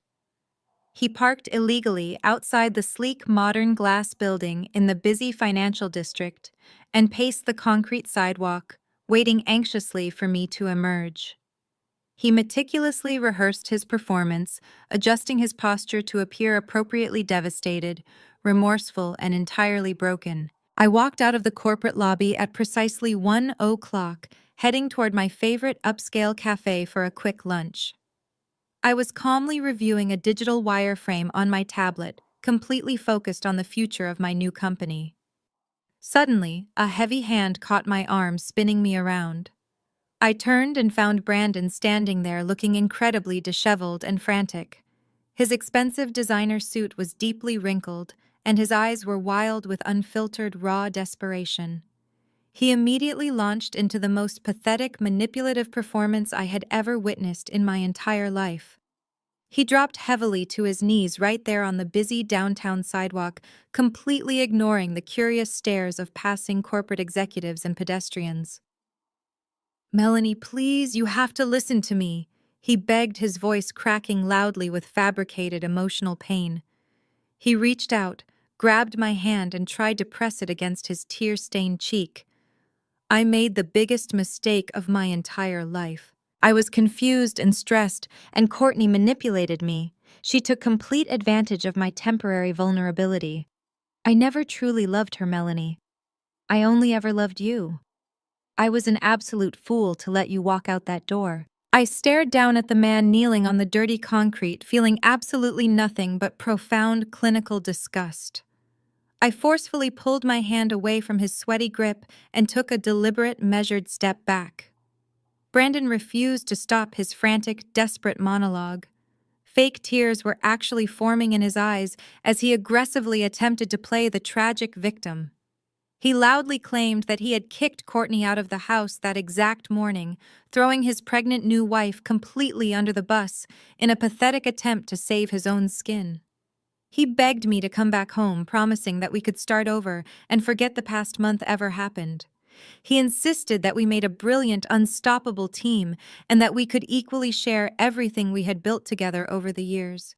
He talked endlessly about our wonderful shared future, entirely failing to mention the $39 million he desperately needed to steal from me to pay off his massive fraudulent debts. He was betting his entire existence on my supposed emotional weakness. He incorrectly assumed I was still so desperate for his validation that I would blindly welcome him back and happily hand over my entire tech fortune. He looked up at me with wide, pleading eyes, waiting for me to crumble into his arms and save him. His performance was a masterclass in narcissistic manipulation, but it was entirely wasted on me. I watched him scramble and beg, noting how quickly he was willing to discard Courtney the moment she was no longer useful to his grand financial scheme. He continued to grovel on the sidewalk, promising me the world, while secretly plotting to rob me blind. The sheer, arrogant audacity of his pathetic plan was almost comical. He truly believed he could easily charm his way out of federal wire fraud and absolute financial ruin simply by offering me a few fake tears, empty promises, and a completely hollow, predictable apology. He reached out again desperately, trying to grab the bottom hem of my perfectly tailored suit jacket, his cold fingers trembling with absolute terror as he waited eagerly for my final response. I looked down at his trembling fingers gripping the expensive fabric of my suit jacket. I did not feel a single ounce of pity for the man sobbing on the concrete. I felt absolutely nothing. My face remained a perfectly blank mask of cold indifference. I did not bend down to comfort him. I did not offer him a warm smile or a shoulder to cry on. I simply stared at him, letting the pathetic silence stretch out between us. Brandon continued his theatrical performance for another full minute, squeezing his eyes shut and attempting to force out more fake tears. When he finally realized that I was not reacting, that I was not falling to my knees to join him in his fabricated emotional breakdown, his entire demeanor shifted. The desperate, pleading husband vanished in an instant. The fake tears dried up completely. His grip on my jacket loosened and he slowly stood up, dusting the city grime off his wrinkled trousers. The mask of remorse slipped off, revealing the arrogant, narcissistic bully I had tolerated for 6 long years. Brandon let out a harsh, frustrated sigh and ran a hand through his perfectly styled hair. He glared at me, his eyes narrowing with bitter resentment. He told me I was making a massive mistake playing hard to get. He claimed he was offering me a lifeline out of the sheer goodness of his heart, and that I was too stupid and prideful to take it. He aggressively stepped into my personal space, attempting to use his physical size to intimidate me, the way he had done so many times in our dark basement. He told me that Courtney was already driving him crazy, and that he was willing to throw her out just to bring some peace and quiet back into his life. He demanded I stop acting like a tough corporate executive and remember my actual place. He told me I was a broke college dropout who needed him to survive, and that playing this silent game of resistance was pathetic. I maintained my ground, refusing to step back or break eye contact. My complete lack of fear deeply unsettled him, but his towering ego quickly overrode his brief hesitation. If the romantic seduction angle was not going to work, he was entirely prepared to pivot to financial brute force. Brandon reached inside his tailored suit jacket and pulled out a thick, folded legal envelope. He slapped it against his palm, a cruel, predatory smile spreading across his face. He told me that since I wanted to be difficult, he was going to make this a pure business transaction. He declared that he was completely done dealing with my stubborn attitude and just wanted to finalize the divorce immediately so he could move on with his highly successful life. He opened the envelope and pulled out a freshly printed legal document, shoving it toward my chest. Brandon proudly announced that this was an updated, expedited divorce settlement. He claimed his lawyers had drafted it that very morning. He told me he was willing to be incredibly generous despite my terrible attitude. He offered me a one-time lump sum payment of $50,000 to sign the document right there on the busy sidewalk. He boasted that $50,000 was more money than a failed freelance developer like me would see in a decade. He painted the offer as an act of profound charity, telling me it would keep me out of cheap motels for a few years if I budgeted properly. He pulled a silver pen from his pocket and clicked it, demanding I sign the bottom line immediately to secure my financial lifeline. He insisted that if I walked away from this generous offer, he would make sure I ended up completely destitute, fighting a ruthless legal battle I could never afford. I did not reach for the pen. I did not even look at the piece of paper he was forcefully shoving into my personal space. I knew exactly what that document was. My elite wealth management attorney Diana had anticipated this precise maneuver. She had warned me that a desperate cornered animal would always try to bite its way out of a trap. She had explicitly coached me on the legal mechanics of Brandon's impending panic. Hidden deep within the dense, complicated legal jargon of that updated settlement was a highly predatory clause. By signing that paper for $50,000, I would be retroactively transferring all of my intellectual property rights directly to him. The document contained specific language that would legally forfeit any past, present, or future financial payouts associated with my accessibility software plugin. It was a desperate, frantic attempt to legally secure the Apex Global buyout funds before his fraudulent empire completely collapsed. He wanted my signature to validate his forgery and save him from federal prison. I looked Brandon dead in the eyes and smiled a cold, terrifying smile. I told him he was insulting my intelligence. I told him I knew exactly what was buried on page 7 of that settlement. I explicitly mentioned the retroactive intellectual property transfer clause. I watched the blood instantly drain from his face for the second time that day. His arrogant, confident sneer vanished, replaced by a look of sheer, unadulterated horror. He stood frozen on the sidewalk, his mouth opening and closing like a suffocating fish. He could not comprehend how I knew about the clause. He could not understand how the broke, defeated woman he had kicked out of his house possessed the legal acumen to instantly identify his highly classified corporate trap. I did not give him a single second to recover from his shock. I reached into my own designer leather handbag. I bypassed my encrypted debit card and pulled out a thick, heavy-bound legal folder featuring the immaculate crest of Diana Elite Wealth Management Firm. I stepped forward, closing the distance between us, and forcefully pressed the heavy folder directly into his chest. Brandon instinctively brought his hands up to grab the folder, dropping his own fraudulent settlement papers onto the dirty concrete sidewalk. I looked at him with absolute unwavering authority and delivered the fatal blow. I told him he had just been officially served. Brandon stared down at the thick legal portfolio in his hands, his eyes wide and panicked. He asked me what this was, his voice trembling uncontrollably. I told him exactly what it was. I informed him that my legal team was filing a comprehensive, devastating civil lawsuit against him and his shell company. I clearly articulated the exact charges, leaving absolutely no room for misunderstanding. I told him he was being sued for malicious intellectual property theft, deliberate signature forgery, and extensive federal wire fraud. I explained that we were coming after him for full financial restitution regarding the 4 years of secret lucrative royalties he had illegally collected from Apex Global behind my back. The mention of Apex Global struck him like a bolt of lightning. His knees buckled slightly, and he had to shift his weight to keep from collapsing onto the sidewalk a second time.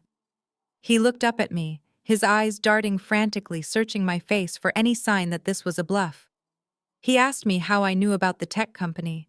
He stammered wildly, demanding to know who I had been talking to. He tried to claim that Horizon Tech Solutions was a completely separate, legitimate business venture that had absolutely nothing to do with my failed software project. He was drowning in his own lies, desperately trying to tread water in a storm that had already swallowed him whole. I maintained my relentless, aggressive posture. I told him his pathetic lies were completely useless now. I informed him that the aggressive corporate acquisition lawyers at Apex Global had contacted me directly. I watched his soul completely leave his body as I revealed that the corporate attorneys had easily identified his sloppy amateur signature forgery during their rigorous due diligence phase. I explained that they had completely frozen his holding company out of the multi-million-dollar acquisition process to avoid acquiring stolen intellectual property. I made sure he understood that his master plan was dead and that his massive financial payday was never going to arrive in his bank account. Brandon began to hyperventilate. He clutched the legal folder to his chest as if it were a physical shield against the incoming destruction. He begged me to stop the lawsuit. He promised he would give me half of the buyout money if I just called my lawyers off and signed a new licensing agreement to legitimize his transaction. He claimed we could both walk away incredibly rich and never have to see each other again. He was bargaining with imaginary money, attempting to trade chips he did not even possess. I leaned in close so only he could hear my next words over the ambient noise of the busy city street. I told him he had absolutely nothing left to bargain with. I explained with brutal surgical precision that the corporate lawyers at Apex Global had bypassed his fraudulent shell company completely. I told him they had wired the full $39 million buyout directly into my personal secure bank account over a month ago. I let the staggering truth wash over him, watching his mind desperately try to process the fact that I already possessed the vast fortune he was currently leveraging his entire life against. I told him I knew all about his massive high-interest bridge loans. I knew he had put down massive cash deposits on luxury cars he could not actually afford. I knew he had completely leveraged my former house as collateral for a predatory cash advance he had zero ability to repay. I laid out his entire disastrous financial reality, making sure he fully grasped the inescapable totality of his impending ruin. He had built a massive house of cards on a foundation of aggressive fraud, and I had just gleefully pulled out the bottom row. Brandon stood completely paralyzed on the sidewalk, tears of genuine terrifying panic streaming down his face. He finally understood that he had played a high-stakes game of chess against an opponent he brutally underestimated. He realized he was not the mastermind he believed himself to be.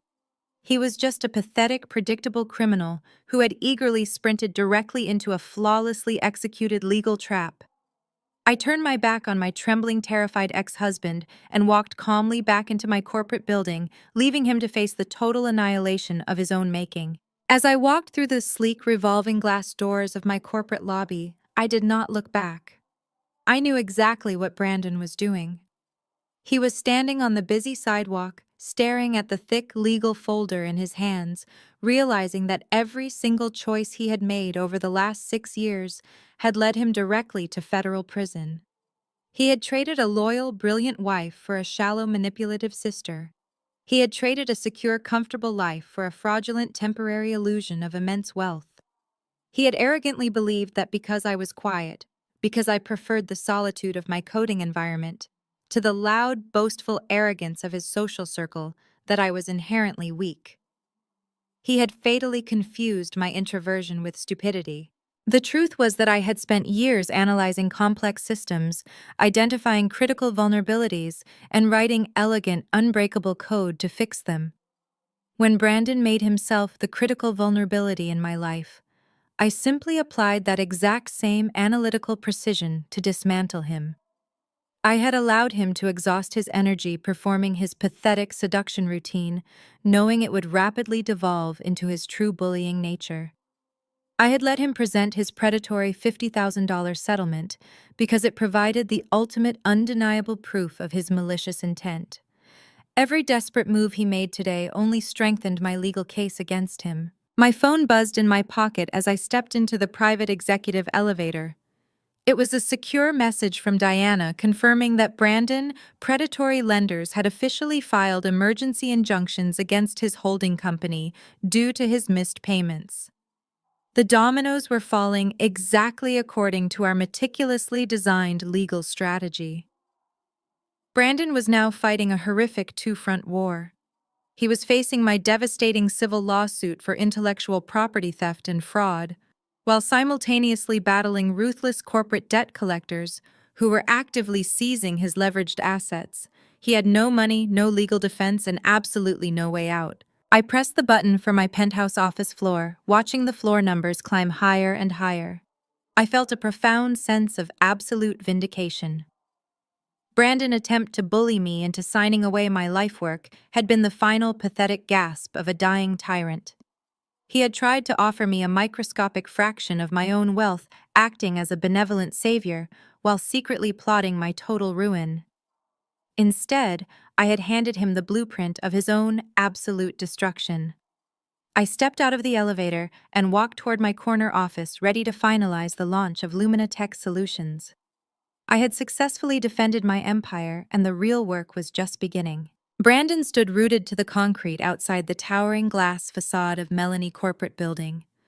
The heavy legal portfolio in his hands felt like a ticking explosive device. His breath came in short, ragged gasps as the sheer magnitude of his impending destruction finally crushed through his immense ego. He was not just a man who had lost a fortune. He was a man staring directly down the barrel of a federal indictment. Wire fraud, intellectual property theft, malicious forgery. The words printed on the pristine legal documents blurred together as a cold sweat broke out across his neck. If the authorities raided his home office and seized his hard drives, they would find the clumsy digital traces of the forged signatures and the fake LLC documents he had submitted to Apex Global. He was looking at decades in a federal penitentiary. He stumbled back to his illegally parked Porsche, collapsing into the driver's seat. His phone began to vibrate violently in the cup holder. It was a restricted number. The aggressive collection agency representing his bridge loan financiers had been calling him every 20 minutes since dawn. He had completely leveraged this car, the suburban house, and all his future earnings against a $39 million payout that was never going to arrive. He silenced the phone, his hands trembling so badly he could barely grip the leather steering wheel. He needed time. If he could just keep up the illusion of immense wealth for a few more days, he might find a sleazy defense attorney who could discover a microscopic loophole in Melanie Offshore Trust. He convinced himself that applying enough public pressure might force her to settle out of court just to make him go away. Brandon drove back to the suburban house operating entirely on pure adrenaline and blind panic. When he walked through the front door, the stark contrast between his internal terror and the atmosphere in the living room was incredibly jarring. The house was overflowing with massive shopping bags, designer dress boxes, and towering floral arrangements. Courtney and Beverly were sitting at the kitchen island, surrounded by glossy catering menus and expensive fabric swatches. They were in the final stages of planning the most extravagant engagement and baby shower the local country club had ever seen. The party was scheduled for the upcoming weekend, and they had invited over 200 of the wealthiest, most influential socialites in the city. Courtney looked up from a velvet-bound guest list, her massive 6-carat diamond ring catching the kitchen lighting. She asked Brandon why he looked so pale, complaining that he was ruining the celebratory mood. Brandon forced his facial muscles into a stiff, unconvincing smile. He swallowed the bile rising in his throat and lied with every ounce of arrogant charm he had left. He told them he was simply exhausted from dealing with the tedious corporate accountants at Apex Global. He claimed the massive wire transfer required a few extra layers of executive signatures due to international tax regulations, but assured them the money was absolutely secured. He told Courtney she looked beautiful and kissed her cheek, fighting the intense urge to vomit. Beverly narrowed her eyes slightly, holding up a catering invoice for $15,000. She asked if they should delay the final vendor payments until the cash actually hit the checking account. Panic flared hot and bright in Brandon's chest. If they canceled the vendors, people would start asking questions. His creditors would smell blood in the water. He needed to maintain the absolute facade of a billionaire tech mogul to keep his desperate house of cards standing. He aggressively dismissed Beverly's concern, pulling out his maxed-out high-limit credit card and tossing it onto the marble island. He ordered them to pay every single vendor in full and upgrade the champagne packages to the most expensive vintage available. He loudly insisted that this party was going to be the absolute crowning achievement of their new social status. Courtney squealed with delight, eagerly snatching the credit card and returning to her opulent planning. Brandon excused himself, claiming he needed to take an urgent call with his wealth management team. He locked himself in his home office and collapsed into his desk chair. The moment the door clicked shut, his confident facade completely melted away, leaving only raw, unadulterated terror. He frantically opened his laptop and began searching for ruthless defense attorneys who specialized in high-stakes intellectual property theft and federal fraud. He called 3 different law firms, pitching his fabricated story about a vindictive ex-wife trying to steal his legitimate corporate buyout. Every single attorney he spoke to asked for a massive, upfront retainer, citing the extreme complexity of fighting a fully funded offshore trust. Brandon did not have $50,000 to secure a legal retainer. He barely had enough available credit to buy basic groceries. The walls of his home office felt like they were physically closing in on him. His email inbox pinged with a new urgent message. It was an official default notice from the bridge loan financiers, explicitly stating that emergency repossession injunctions were being filed. They were actively coming for the Porsche, the expensive designer jewelry, and the house. Brandon stared at the default notice, his vision blurring with hot tears of absolute panic. He could hear Courtney and Beverly laughing wildly in the kitchen, eagerly discussing exactly how jealous Melanie would be when she saw the beautiful photos from their upcoming country club party. He gripped his desk, his mind fracturing entirely under the immense, unyielding pressure. He decided to double down. He would attend the massive shower play, the triumphant wealthy provider, and corner Melanie publicly. He deluded himself into believing that threatening to drag her new corporate reputation through the mud would eventually break her resolve completely. He adjusted his wrinkled suit, preparing to eagerly march his entire arrogant family directly into an inescapable public slaughter. The Oakmont Country Club was a sprawling monument to extreme wealth and desperate social climbing, making it the absolute perfect venue for the grand illusion my family had constructed. The prestigious grand ballroom had been completely transformed into a grotesque and staggering display of unearned opulence. Massive, intricate ice sculptures, shaped like soaring swans, guarded the mahogany entrances, slowly melting under the heat of heavy imported crystal chandeliers. Highly trained waiters in crisp white tuxedos circulated continuously through the massive crowd, carrying heavy silver trays, offering imported beluga caviar and endless glasses of top-tier vintage champagne. A classical string quartet played a soft, elegant melody in the far corner, but their music was completely drowned out by the shrill, forced laughter of the 200 wealthy guests who had been invited strictly to witness this fabricated triumph. Courtney stood proudly at the absolute center of the grand ballroom, acting as the undisputed queen of the evening. She was wearing a custom-tailored white silk gown that clung perfectly to her remarkably flat stomach, projecting the image of a glowing, expectant mother. She held court among a large group of influential socialites and wealthy country club wives, aggressively waving her left hand during every single sentence to ensure her massive 6-carat emerald-cut diamond caught the bright overhead lighting. She loudly and confidently recounted the completely fabricated story of Brandon's massive corporate buyout. She claimed he was a brilliant, unparalleled visionary who had single-handedly revolutionized the modern tech industry with his coding genius. She lied with such practiced natural ease that the guests hung on to her every word, expressing their awe and intense jealousy. Beverly hovered right beside her favorite daughter, radiating a highly toxic, predatory pride. She wore a completely unpaid-for designer gown that cost more than my first car, and she spoke with the condescending, arrogant drawl of a woman who believed she had finally conquered the elite social hierarchy. She eagerly cornered her wealthy friends, boasting relentlessly about her new incoming wealth and making sure to explicitly mention how Brandon had finally dropped his deadweight wife to be with a woman of actual substance. Beverly's voice echoed shrilly across the ballroom, carrying over the classical music and the clinking glasses. She was deliberately entertaining her audience with highly exaggerated malicious tales of my supposed utter demise. Beverly loudly claimed that I was currently living in a squalid, dangerous motel on the edge of town, begging for basic handouts, and completely unable to cope with my own catastrophic personal failures. She told the captivated guests that I had dropped out of college because I lacked the basic intellectual capacity to succeed in the real world, and that my pathetic attempts at software coding were nothing more than a desperate, sad plea for attention. Courtney eagerly chimed in, leaning toward the gossiping women and laughing sharply as she told them that some people are simply born to be stepping stones for actual winners. They were completely intoxicated by their own malicious lies, feeding ravenously off the shocked gasps and sympathetic murmurs of their wealthy captive audience.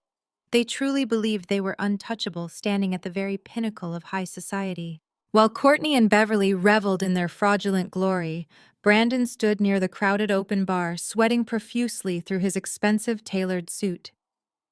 He gripped a heavy crystal tumbler of dark whiskey, tossing the burning liquid back with terrifying, chaotic speed.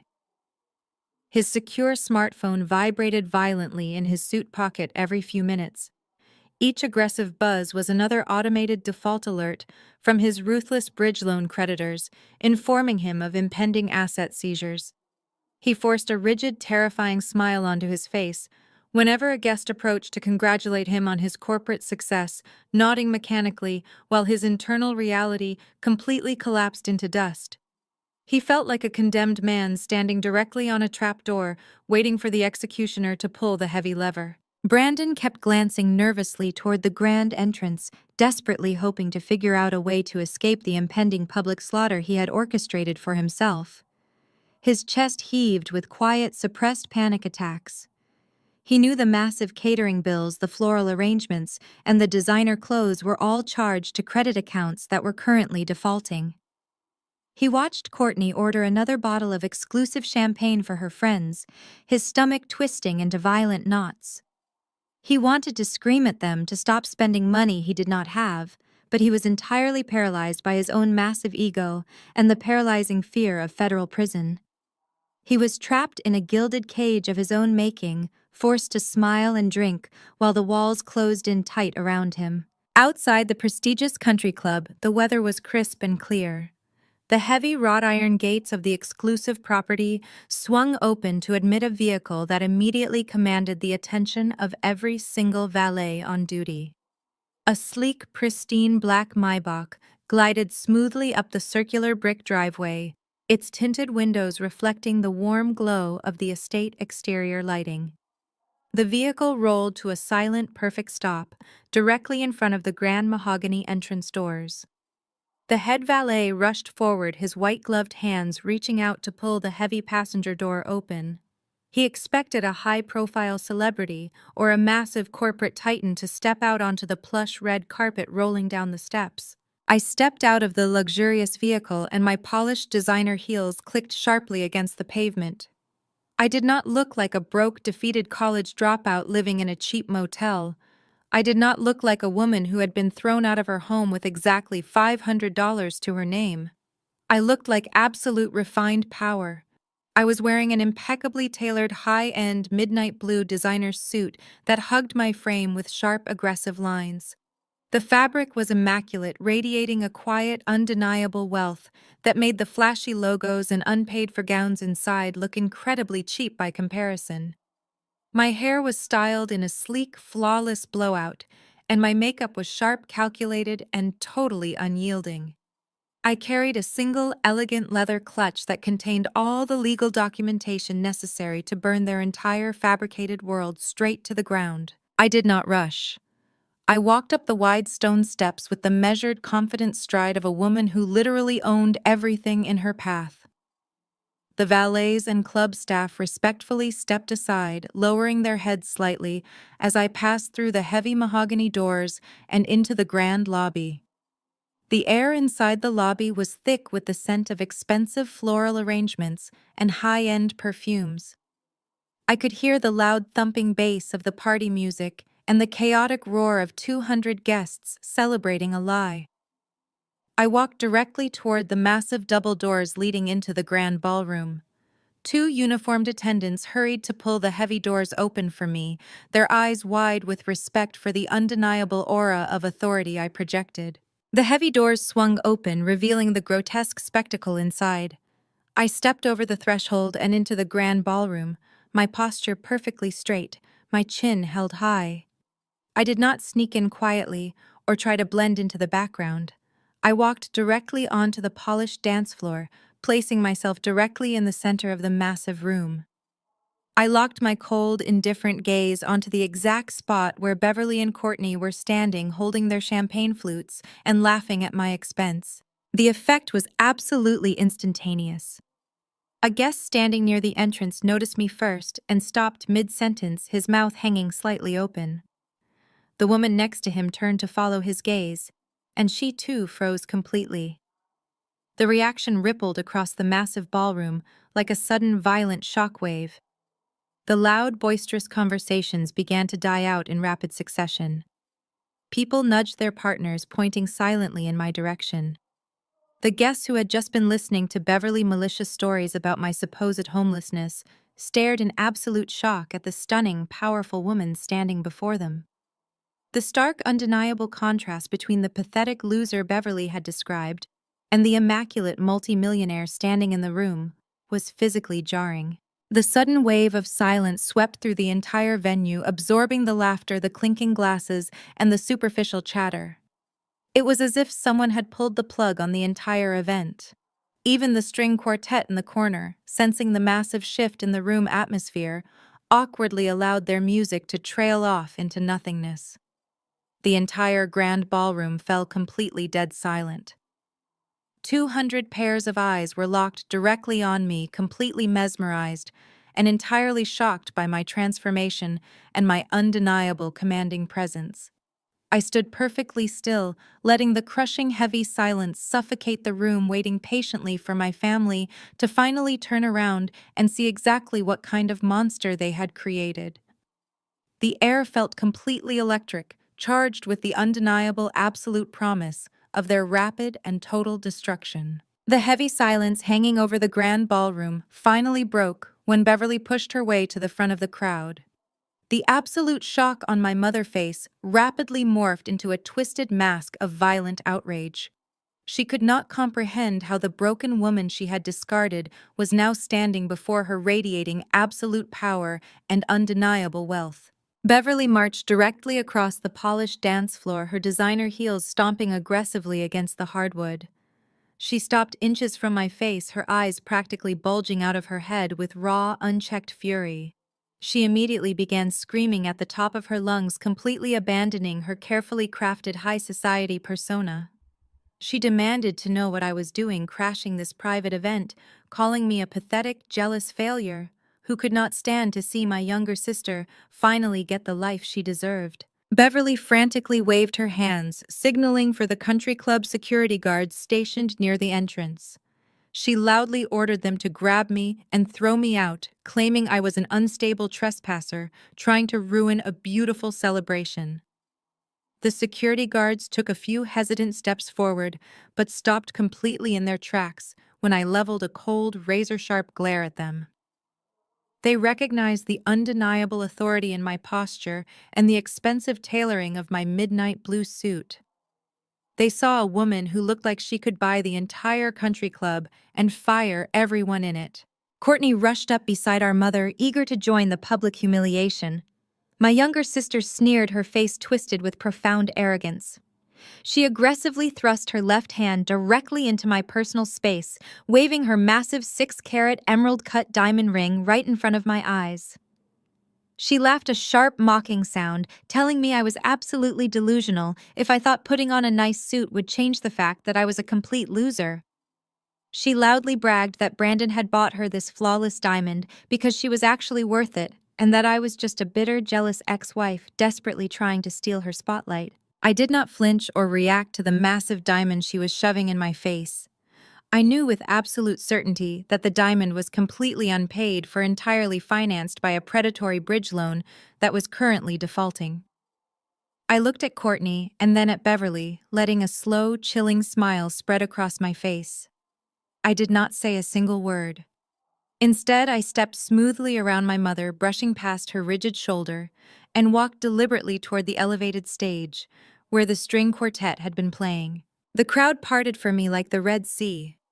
Wealthy socialites and influential business owners stepped back, giving me a wide, clear path to the stage.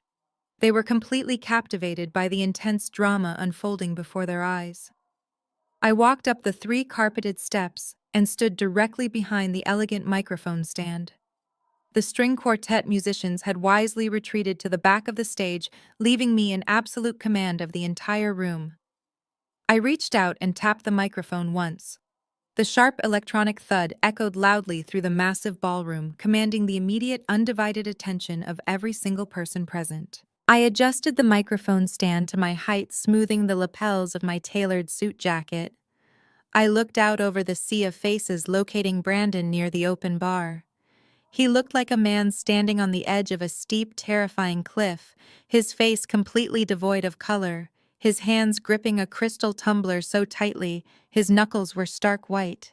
He knew his entire fabricated empire was about to be burned to the ground. I took a deep, steady breath and leaned into the microphone. "Good evening, everyone," I began, my voice ringing clear and perfectly calm through the state-of-the-art sound system. I apologize for interrupting this lavish celebration, but I felt it was incredibly important to clarify exactly what you are all celebrating here tonight. My mother, Beverly, and my sister, Courtney, have spent the last month telling you a fascinating story about a massive corporate tech buyout. They have told you that Brandon is a brilliant software visionary who recently sold his company for tens of millions of dollars. They have painted a beautiful picture of sudden extreme wealth and unlimited success. I paused, letting my words sink into the silent, captivated crowd. I locked eyes with Brandon, watching his chest heave with suppressed panic. "It is a highly entertaining story," I continued, my tone dropping to a sharp, dangerous level. "But it is entirely fabricated. Brandon did not create any software. He is not a tech visionary. The accessibility software plugin that sparked this massive corporate interest was entirely designed, coded, and built by me. I spent 3 years developing that program from scratch, while Brandon constantly told me it was a worthless waste of time. What Brandon actually did was secretly forge my legal signature. He committed blatant corporate fraud by creating a shell company and illegally licensing my stolen intellectual property to Apex Global behind my back. The entire ballroom erupted in collective shocked gasps. People turned to stare at Brandon, who was visibly shaking near the bar. Beverly let out a loud, dramatic screech, demanding that someone cut the microphone feed, but the club staff remained completely frozen, entirely mesmerized by the unfolding spectacle. I did not stop. I raised my voice slightly, cutting through the rising murmurs of the crowd. When Apex Global initiated their buyout, they conducted rigorous corporate due diligence. Their forensic legal team easily discovered Brandon's sloppy amateur forgery. They instantly froze his fraudulent shell company out of the entire acquisition process to avoid acquiring stolen assets. He was permanently locked out. Brandon has absolutely zero money coming to him. He is currently facing a massive civil lawsuit for intellectual property theft and a highly probable federal indictment for wire fraud and forgery.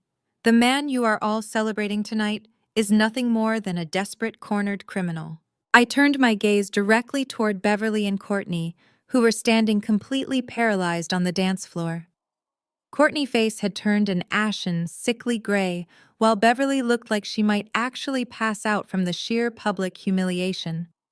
As for this beautiful party, I continued gesturing to the melting ice sculptures and the extravagant floral arrangements, and the massive diamond ring my sister is currently wearing, and the luxury vehicles they have been heavily promoting on social media. None of it is real. I leaned closer to the microphone, ensuring every single word carried absolute devastating clarity. When Brandon realized the tech giant had frozen him out, he panicked.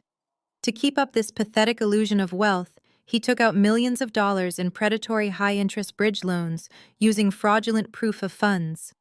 He leveraged every single asset he had to secure cash he has absolutely no way to repay.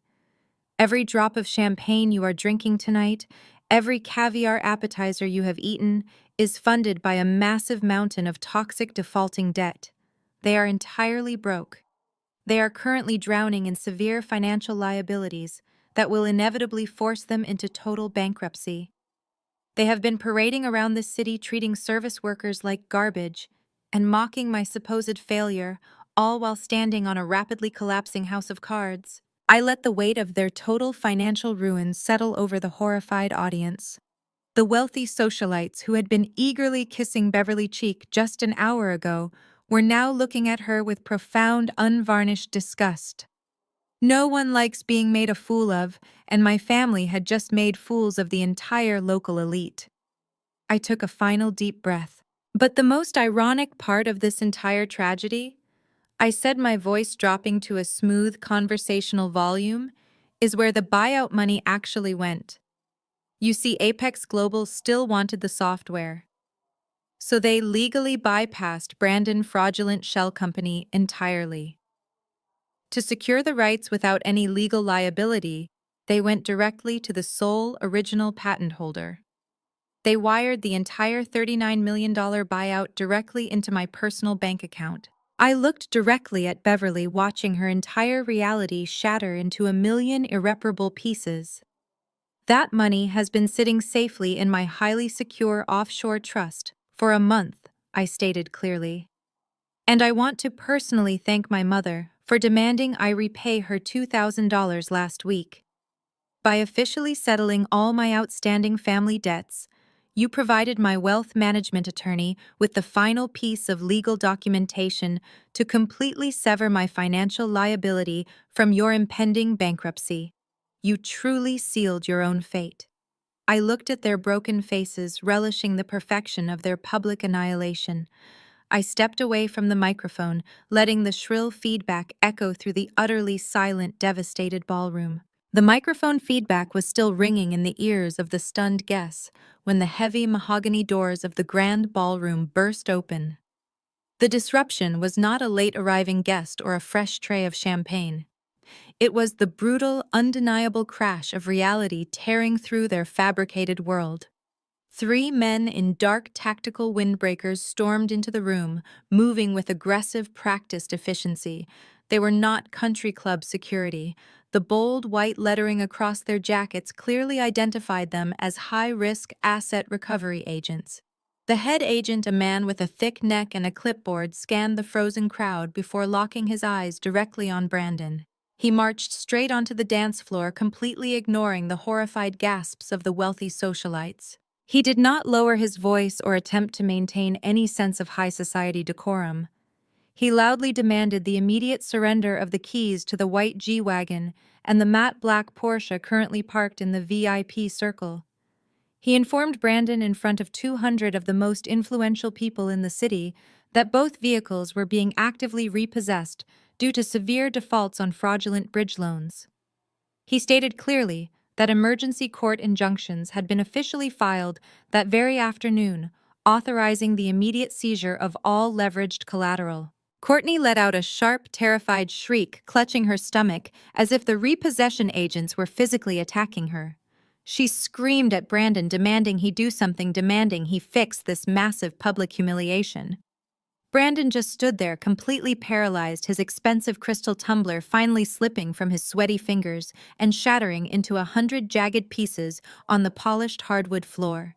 He had absolutely no power left.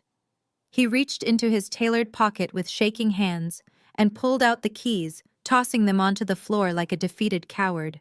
The head agent scooped them up, signaling to his team outside. Through the massive floor-to-ceiling windows of the grand ballroom, the entire captive audience watched the final act of this tragic comedy unfold.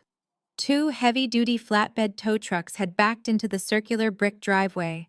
The guests watched in absolute stunned silence as the pristine white SUV and the aggressive matte black sports car were unceremoniously hooked up and violently dragged onto the steel beds. The flashing amber lights of the tow trucks illuminated the horrified faces of the country club elite, casting a harsh, unforgiving glare on the total destruction of my family fake empire. Beverly collapsed into a nearby chair, her hands covering her face, sobbing uncontrollably as her entire social standing evaporated into thin air. She knew that by tomorrow morning, she would be completely blacklisted from every single country club charity board and elite social circle in the state. Courtney stood completely alone on the dance floor, sobbing hysterically, her massive unpaid-for diamond ring suddenly looking like a heavy, terrifying shackle.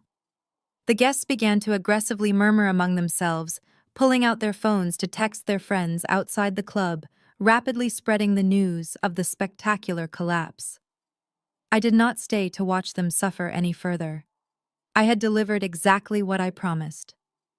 I turned my back on the absolute wreckage and walked calmly out of the ballroom, leaving them to face the catastrophic, undeniable consequences of their own malicious greed.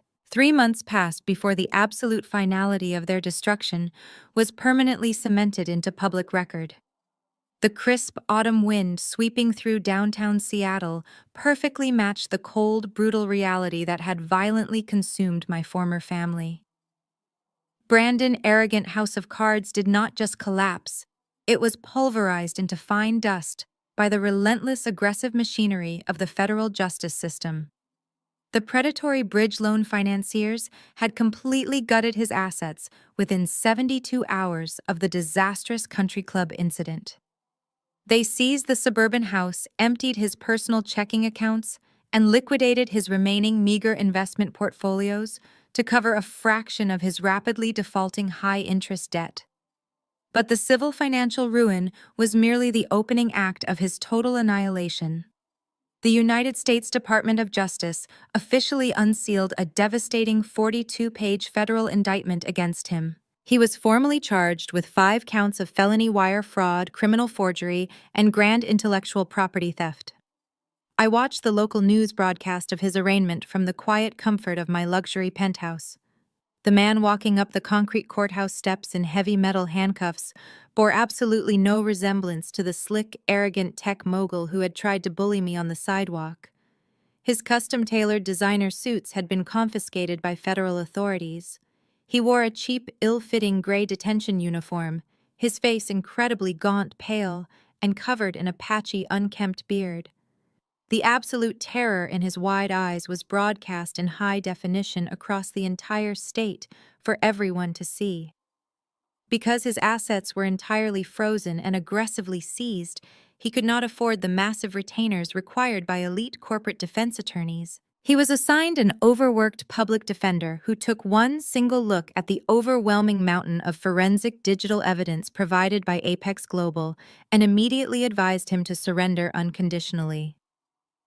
Brandon's fragile ego finally broke completely under the crushing weight of inevitable federal prison time and undeniable guilt. He accepted a brutal binding plea deal, pleading guilty to all major charges to avoid a lengthy, highly publicized trial that would only increase his sentence. He was facing a mandatory minimum of 12 years in a maximum security federal penitentiary without the possibility of early parole or appeal. He had traded a loyal, brilliant wife and a comfortable, stable life for a concrete cell, a metal toilet, and a permanent, devastating criminal record. The man who had mocked my supposed failure was now nothing more than a convicted felon, completely stripped of his freedom, his wealth, and his dignity. He would spend the next decade of his life completely locked away from the world he desperately tried to conquer. His name became a cautionary tale in the tech industry, a permanent stain on the corporate landscape. He had lost everything, his freedom, his reputation, and his future, purely because his boundless greed completely blinded him to his own overwhelming incompetence. While Brandon was locked away awaiting his formal sentencing, Courtney and Beverly were left entirely alone to navigate the catastrophic wreckage of their vanity-fueled spending spree. The glittering illusion of their incoming tech wealth had completely evaporated, leaving behind a terrifying, suffocating mountain of inescapable debt. During their month-long delusion, they had aggressively charged hundreds of thousands of dollars to high-limit credit cards and signed binding personal guarantees for luxury goods they could not actually afford. The massive 6-carat emerald-cut diamond ring Courtney had eagerly shoved in my face was forcibly repossessed by a furious high-end jeweler who arrived at their door with armed security and a court order. The prestigious boutiques where Beverly had arrogantly demanded personal shoppers and private viewing rooms officially banned them from the premises, handing their unpaid, exorbitant invoices directly over to aggressive corporate debt collection agencies. The massive catering venue and floral bills from their disastrous country club engagement party went into immediate severe default, compounding daily with massive late penalties. The collection calls began ringing from dawn until dusk, relentless automated voices and angry agents demanding immediate payment for a luxury lifestyle that had never truly existed. They desperately tried to return the expensive silk gowns, the imported cashmere coats, and the exclusive designer handbags. But high-end retail stores do not offer cash refunds for items purchased with fraudulent credit limits or visibly worn to public social events. Courtney was forced to sell her remaining authentic jewelry to predatory downtown pawn shops for absolute pennies on the dollar just to afford basic weekly groceries and prenatal vitamins. The crushing, relentless anxiety of their severe financial reality rapidly deteriorated their once tight-knit, toxic relationship. They spent their days screaming at each other in the echoing hallways of their rapidly emptying home, each blaming the other for their spectacular downfall and profound misery. The suburban house that Beverly had prized above all else, her ultimate symbol of high society status and maternal superiority, was aggressively foreclosed upon by the primary mortgage lender. She had secretly taken out a massive, risky second mortgage to help fund Brandon's initial legal defense before realizing his criminal case was entirely hopeless and the money was totally gone. When the bank eventually served the official eviction notice, they were given exactly 10 days to permanently vacate the prestigious property they had once proudly called their own. They scrambled desperately to pack their remaining belongings, stuffing their ruined designer clothing into cheap cardboard boxes, while foreclosure agents stood menacingly in the driveway, monitoring their every single move. The beautiful nursery Courtney had bragged about decorating remained completely empty, a stark, depressing reminder of the fraudulent promises that had destroyed their lives. Every single asset they possessed was legally seized, leaving them with absolutely zero financial safety net to fall back on.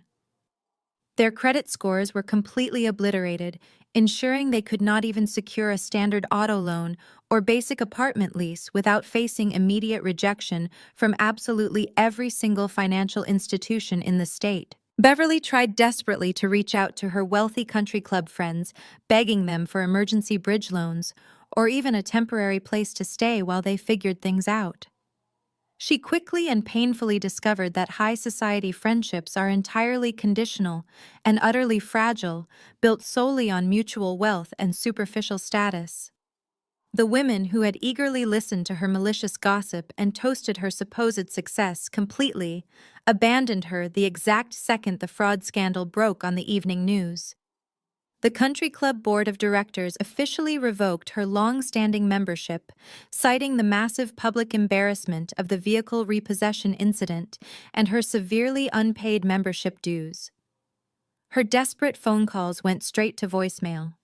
Her frantic, pleading text messages were left unread and entirely ignored. Former friends actively crossed the street to avoid walking past her in the local grocery store, refusing to make eye contact or acknowledge her existence. The total social isolation was absolute punishing and entirely inescapable. They were completely toxic pariahs in the very community they had tried so ruthlessly to dominate and control. With absolutely no money, no remaining liquid assets, and no friends willing to help, they were forced to hire a cheap discount moving company to hastily clear out the foreclosed suburban home. They watched in sheer agonizing despair as bank-appointed corporate liquidators ruthlessly auctioned off Beverly expensive antique furniture, imported rugs, and fine china to satisfy the outstanding legal judgments against them. Stripped of all their worldly possessions, they were forced to rent a tiny, cramped two-bedroom apartment in a run-down, decaying complex on the far industrial edge of the city. It was exactly the kind of squalid, depressing living situation Beverly had maliciously mocked me for supposedly inhabiting just a few months prior. Courtney, now heavily pregnant, spent her days crying uncontrollably in a cramped, humid bedroom, entirely abandoned by her fraudulent criminal husband and completely rejected by her former glamorous social circle. The wealthy, effortless future she had eagerly betrayed her own sister to secure had permanently transformed into a claustrophobic, waking nightmare of crushing poverty and inescapable public shame. Beverly, who had built her entire rigid identity on projecting an image of flawless suburban superiority, was severely reduced to aggressively clipping coupons and actively dodging daily calls from relentless collection agencies. They had spent years dedicating their lives to trying to make me feel small, insignificant, and destitute. Through their own unrestrained malicious greed and boundless blinding arrogance, they had manifested that exact miserable, terrifying reality entirely for themselves. They were utterly trapped in the miserable consequences of their own actions, completely isolated in their absolute ruin. Every single day was a brutal reminder of the incredible wealth and comfort they had carelessly thrown away, simply to indulge their petty cruelty. Their punishment was not just the complete loss of their financial stability, but the permanent, inescapable knowledge that they had actively engineered their own spectacular and irreversible downfall, perfectly handing me the ultimate satisfying absolute victory. I sat at my massive mahogany desk, reviewing launch protocols for our newest accessibility suite. My company had just grown exponentially. The initial $39 million capital injection allowed me to hire the brightest minds in the industry. We were actively changing the digital landscape, and I was the undisputed architect of that transformation. I wore a tailored crimson blazer projecting absolute authority. My mind was focused entirely on the future, unburdened by ghosts of my past. My intercom buzzed, cutting through the silence. It was my head of security, a former military officer named Reynolds. His voice was strictly professional but carried a faint trace of tension. He informed me 2 women were causing a disturbance in the lobby. They were aggressively demanding to speak with the chief executive officer, refusing to leave. They claimed to be my mother and sister. A profound sense of absolute calm washed over me. I did not feel the familiar spike of anxiety that used to accompany interactions with my toxic family. I simply felt the cold, detached curiosity of a scientist observing a failed experiment. I told Reynolds I would be right down. I smoothed the lapels of my crimson blazer and walked confidently toward the private executive elevator. The ride down took exactly 45 seconds. I used that brief window to center myself entirely. I was no longer the frightened, discarded wife holding a cardboard box. I was a multi-millionaire tech founder about to deliver final, absolute closure to the darkest chapter of my entire existence. The elevator doors slid open, revealing the expansive, sunlit lobby of my corporate headquarters. The floor was polished Italian marble, and the walls were lined with sleek digital displays showcasing our software solutions. Standing directly in the center of this modern, opulent fortress were Beverly and Courtney. The sight of them was genuinely jarring. They looked completely broken, stripped of the arrogant high society gloss they had so desperately tried to project just a few months ago. Beverly wore a faded beige trench coat that had seen better days. Her previously immaculate highlighted hair was limp, showing stark gray roots. Her posture, once rigid with profound condescension, was now hunched and utterly defeated. Courtney stood beside her, heavily pregnant and looking absolutely miserable. The flawless designer gowns and the massive fake diamond ring were completely gone. She wore a cheap, oversized maternity sweater and scuffed athletic shoes. She looked terrified, clutching the strap of a worn canvas tote bag as if it were her only lifeline. They were surrounded by 3 uniformed security guards maintaining a firm perimeter around them. The wealthy guests at the country club had abandoned them. The predatory lenders had stripped them of every material asset. They had absolutely nowhere else to go and no one else to manipulate. They had finally been forced to crawl directly to the very woman they had maliciously tried to destroy. I walked slowly across the polished marble floor, the sharp rhythmic clicking of my designer heels echoing loudly through the cavernous main lobby. Beverly and Courtney turned their heads at the sound. When they saw me approaching, their eyes widened in absolute shock and desperate awe. They were finally seeing the true, undeniable magnitude of the empire I had built. I stopped a few feet away from them, signaling my security team to hold their positions. I did not offer a greeting. I did not smile. I simply stood there radiating absolute impenetrable power and waited for them to speak. Beverly took a hesitant, trembling step forward. The aggressive bullying tone she had weaponized against me for 34 years was gone, replaced by a pathetic, whining whimper. She clasped her hands together in a theatrical, pleading gesture. She told me they had lost absolutely everything. She cried the banks foreclosed on the suburban house, and they were currently living in a terrible, cramped apartment in a highly dangerous neighborhood. She begged me to look at Courtney and have some basic human compassion for my pregnant sister. She wildly claimed Brandon completely deceived them all, and they were just innocent victims of his malicious corporate fraud. Courtney eagerly joined the pathetic performance, tears streaming down her pale, blotchy cheeks.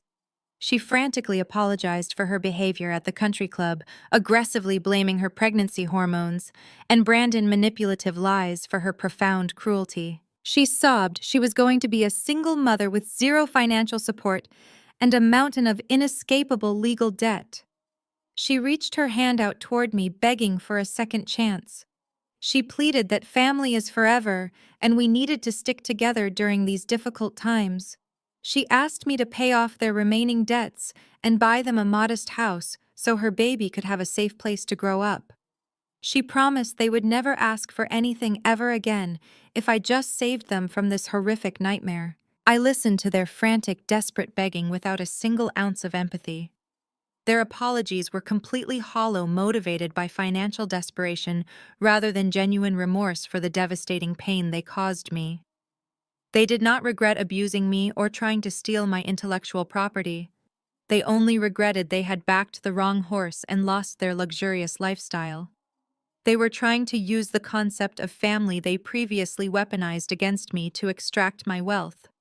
I looked directly into Beverly's tear-filled eyes, then shifted my unyielding gaze to Courtney. The silence I let hang between us was heavy, suffocating, and final. I did not raise my voice. I spoke with the quiet precision of a judge delivering an inescapable terminal sentence.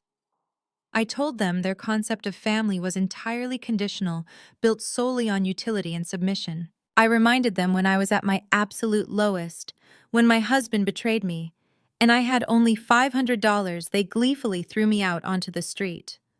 I reminded them they publicly celebrated my supposed demise and eagerly participated in a calculated scheme to rob me of my life work. I took a deliberate step closer, ensuring my voice carried the absolute finality of my decision.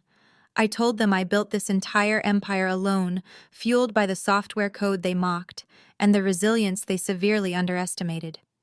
I stated clearly that my wealth, my success, and my future were permanently sealed off from them. I informed them they were standing in a building funded by the exact $39 million they greedily tried to steal from me. I watched the agonizing realization wash over their pale, broken faces. They finally understood there was absolutely no manipulation tactic, no fake tear, and no desperate plea that could possibly penetrate the fortress I had constructed around my heart.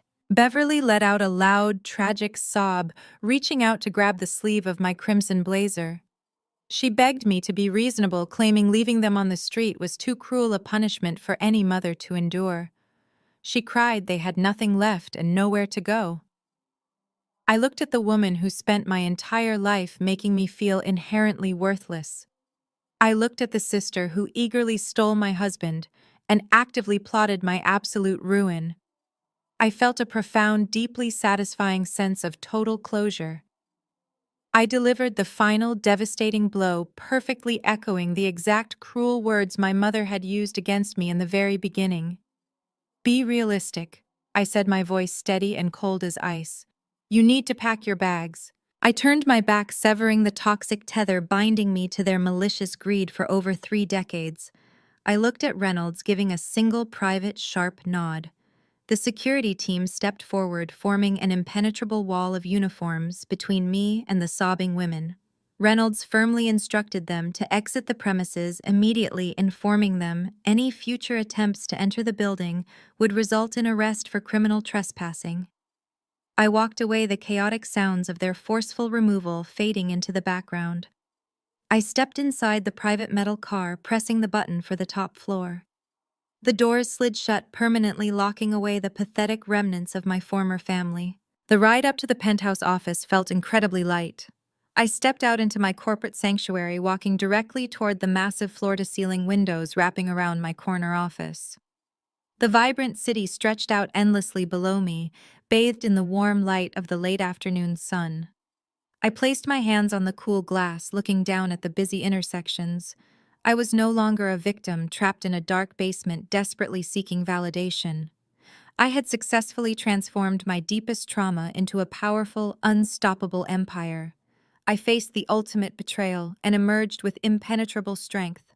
I took a deep, steady breath, filling my lungs with the fresh, clean air of total victory. My future was entirely mine to command and undeniably brilliant.